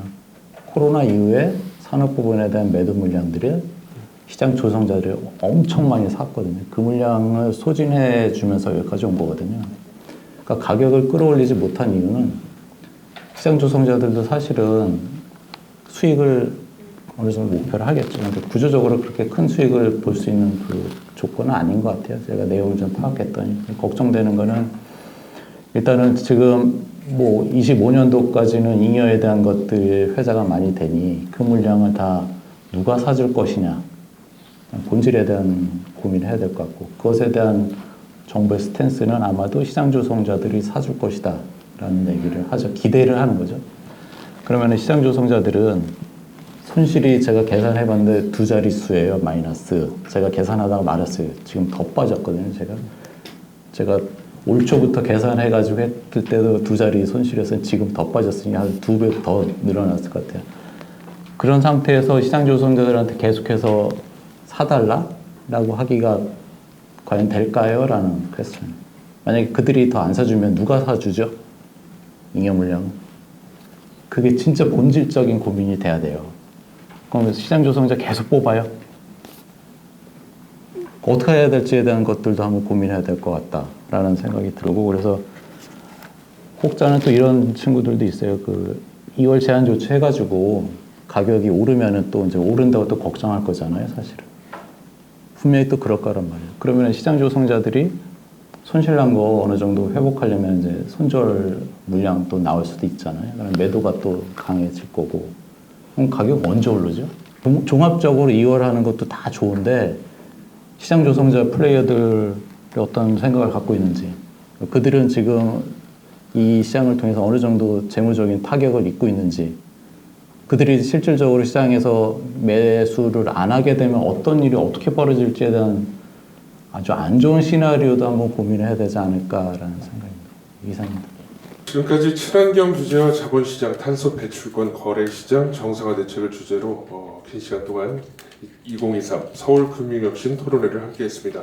토론위원님들의 고견을 들을 수 있어서 아주 뜻깊었던 시간이었습니다. 이상으로 토론회를 마치겠습니다. 사회자 아나운서 이상진이었습니다. 고맙습니다.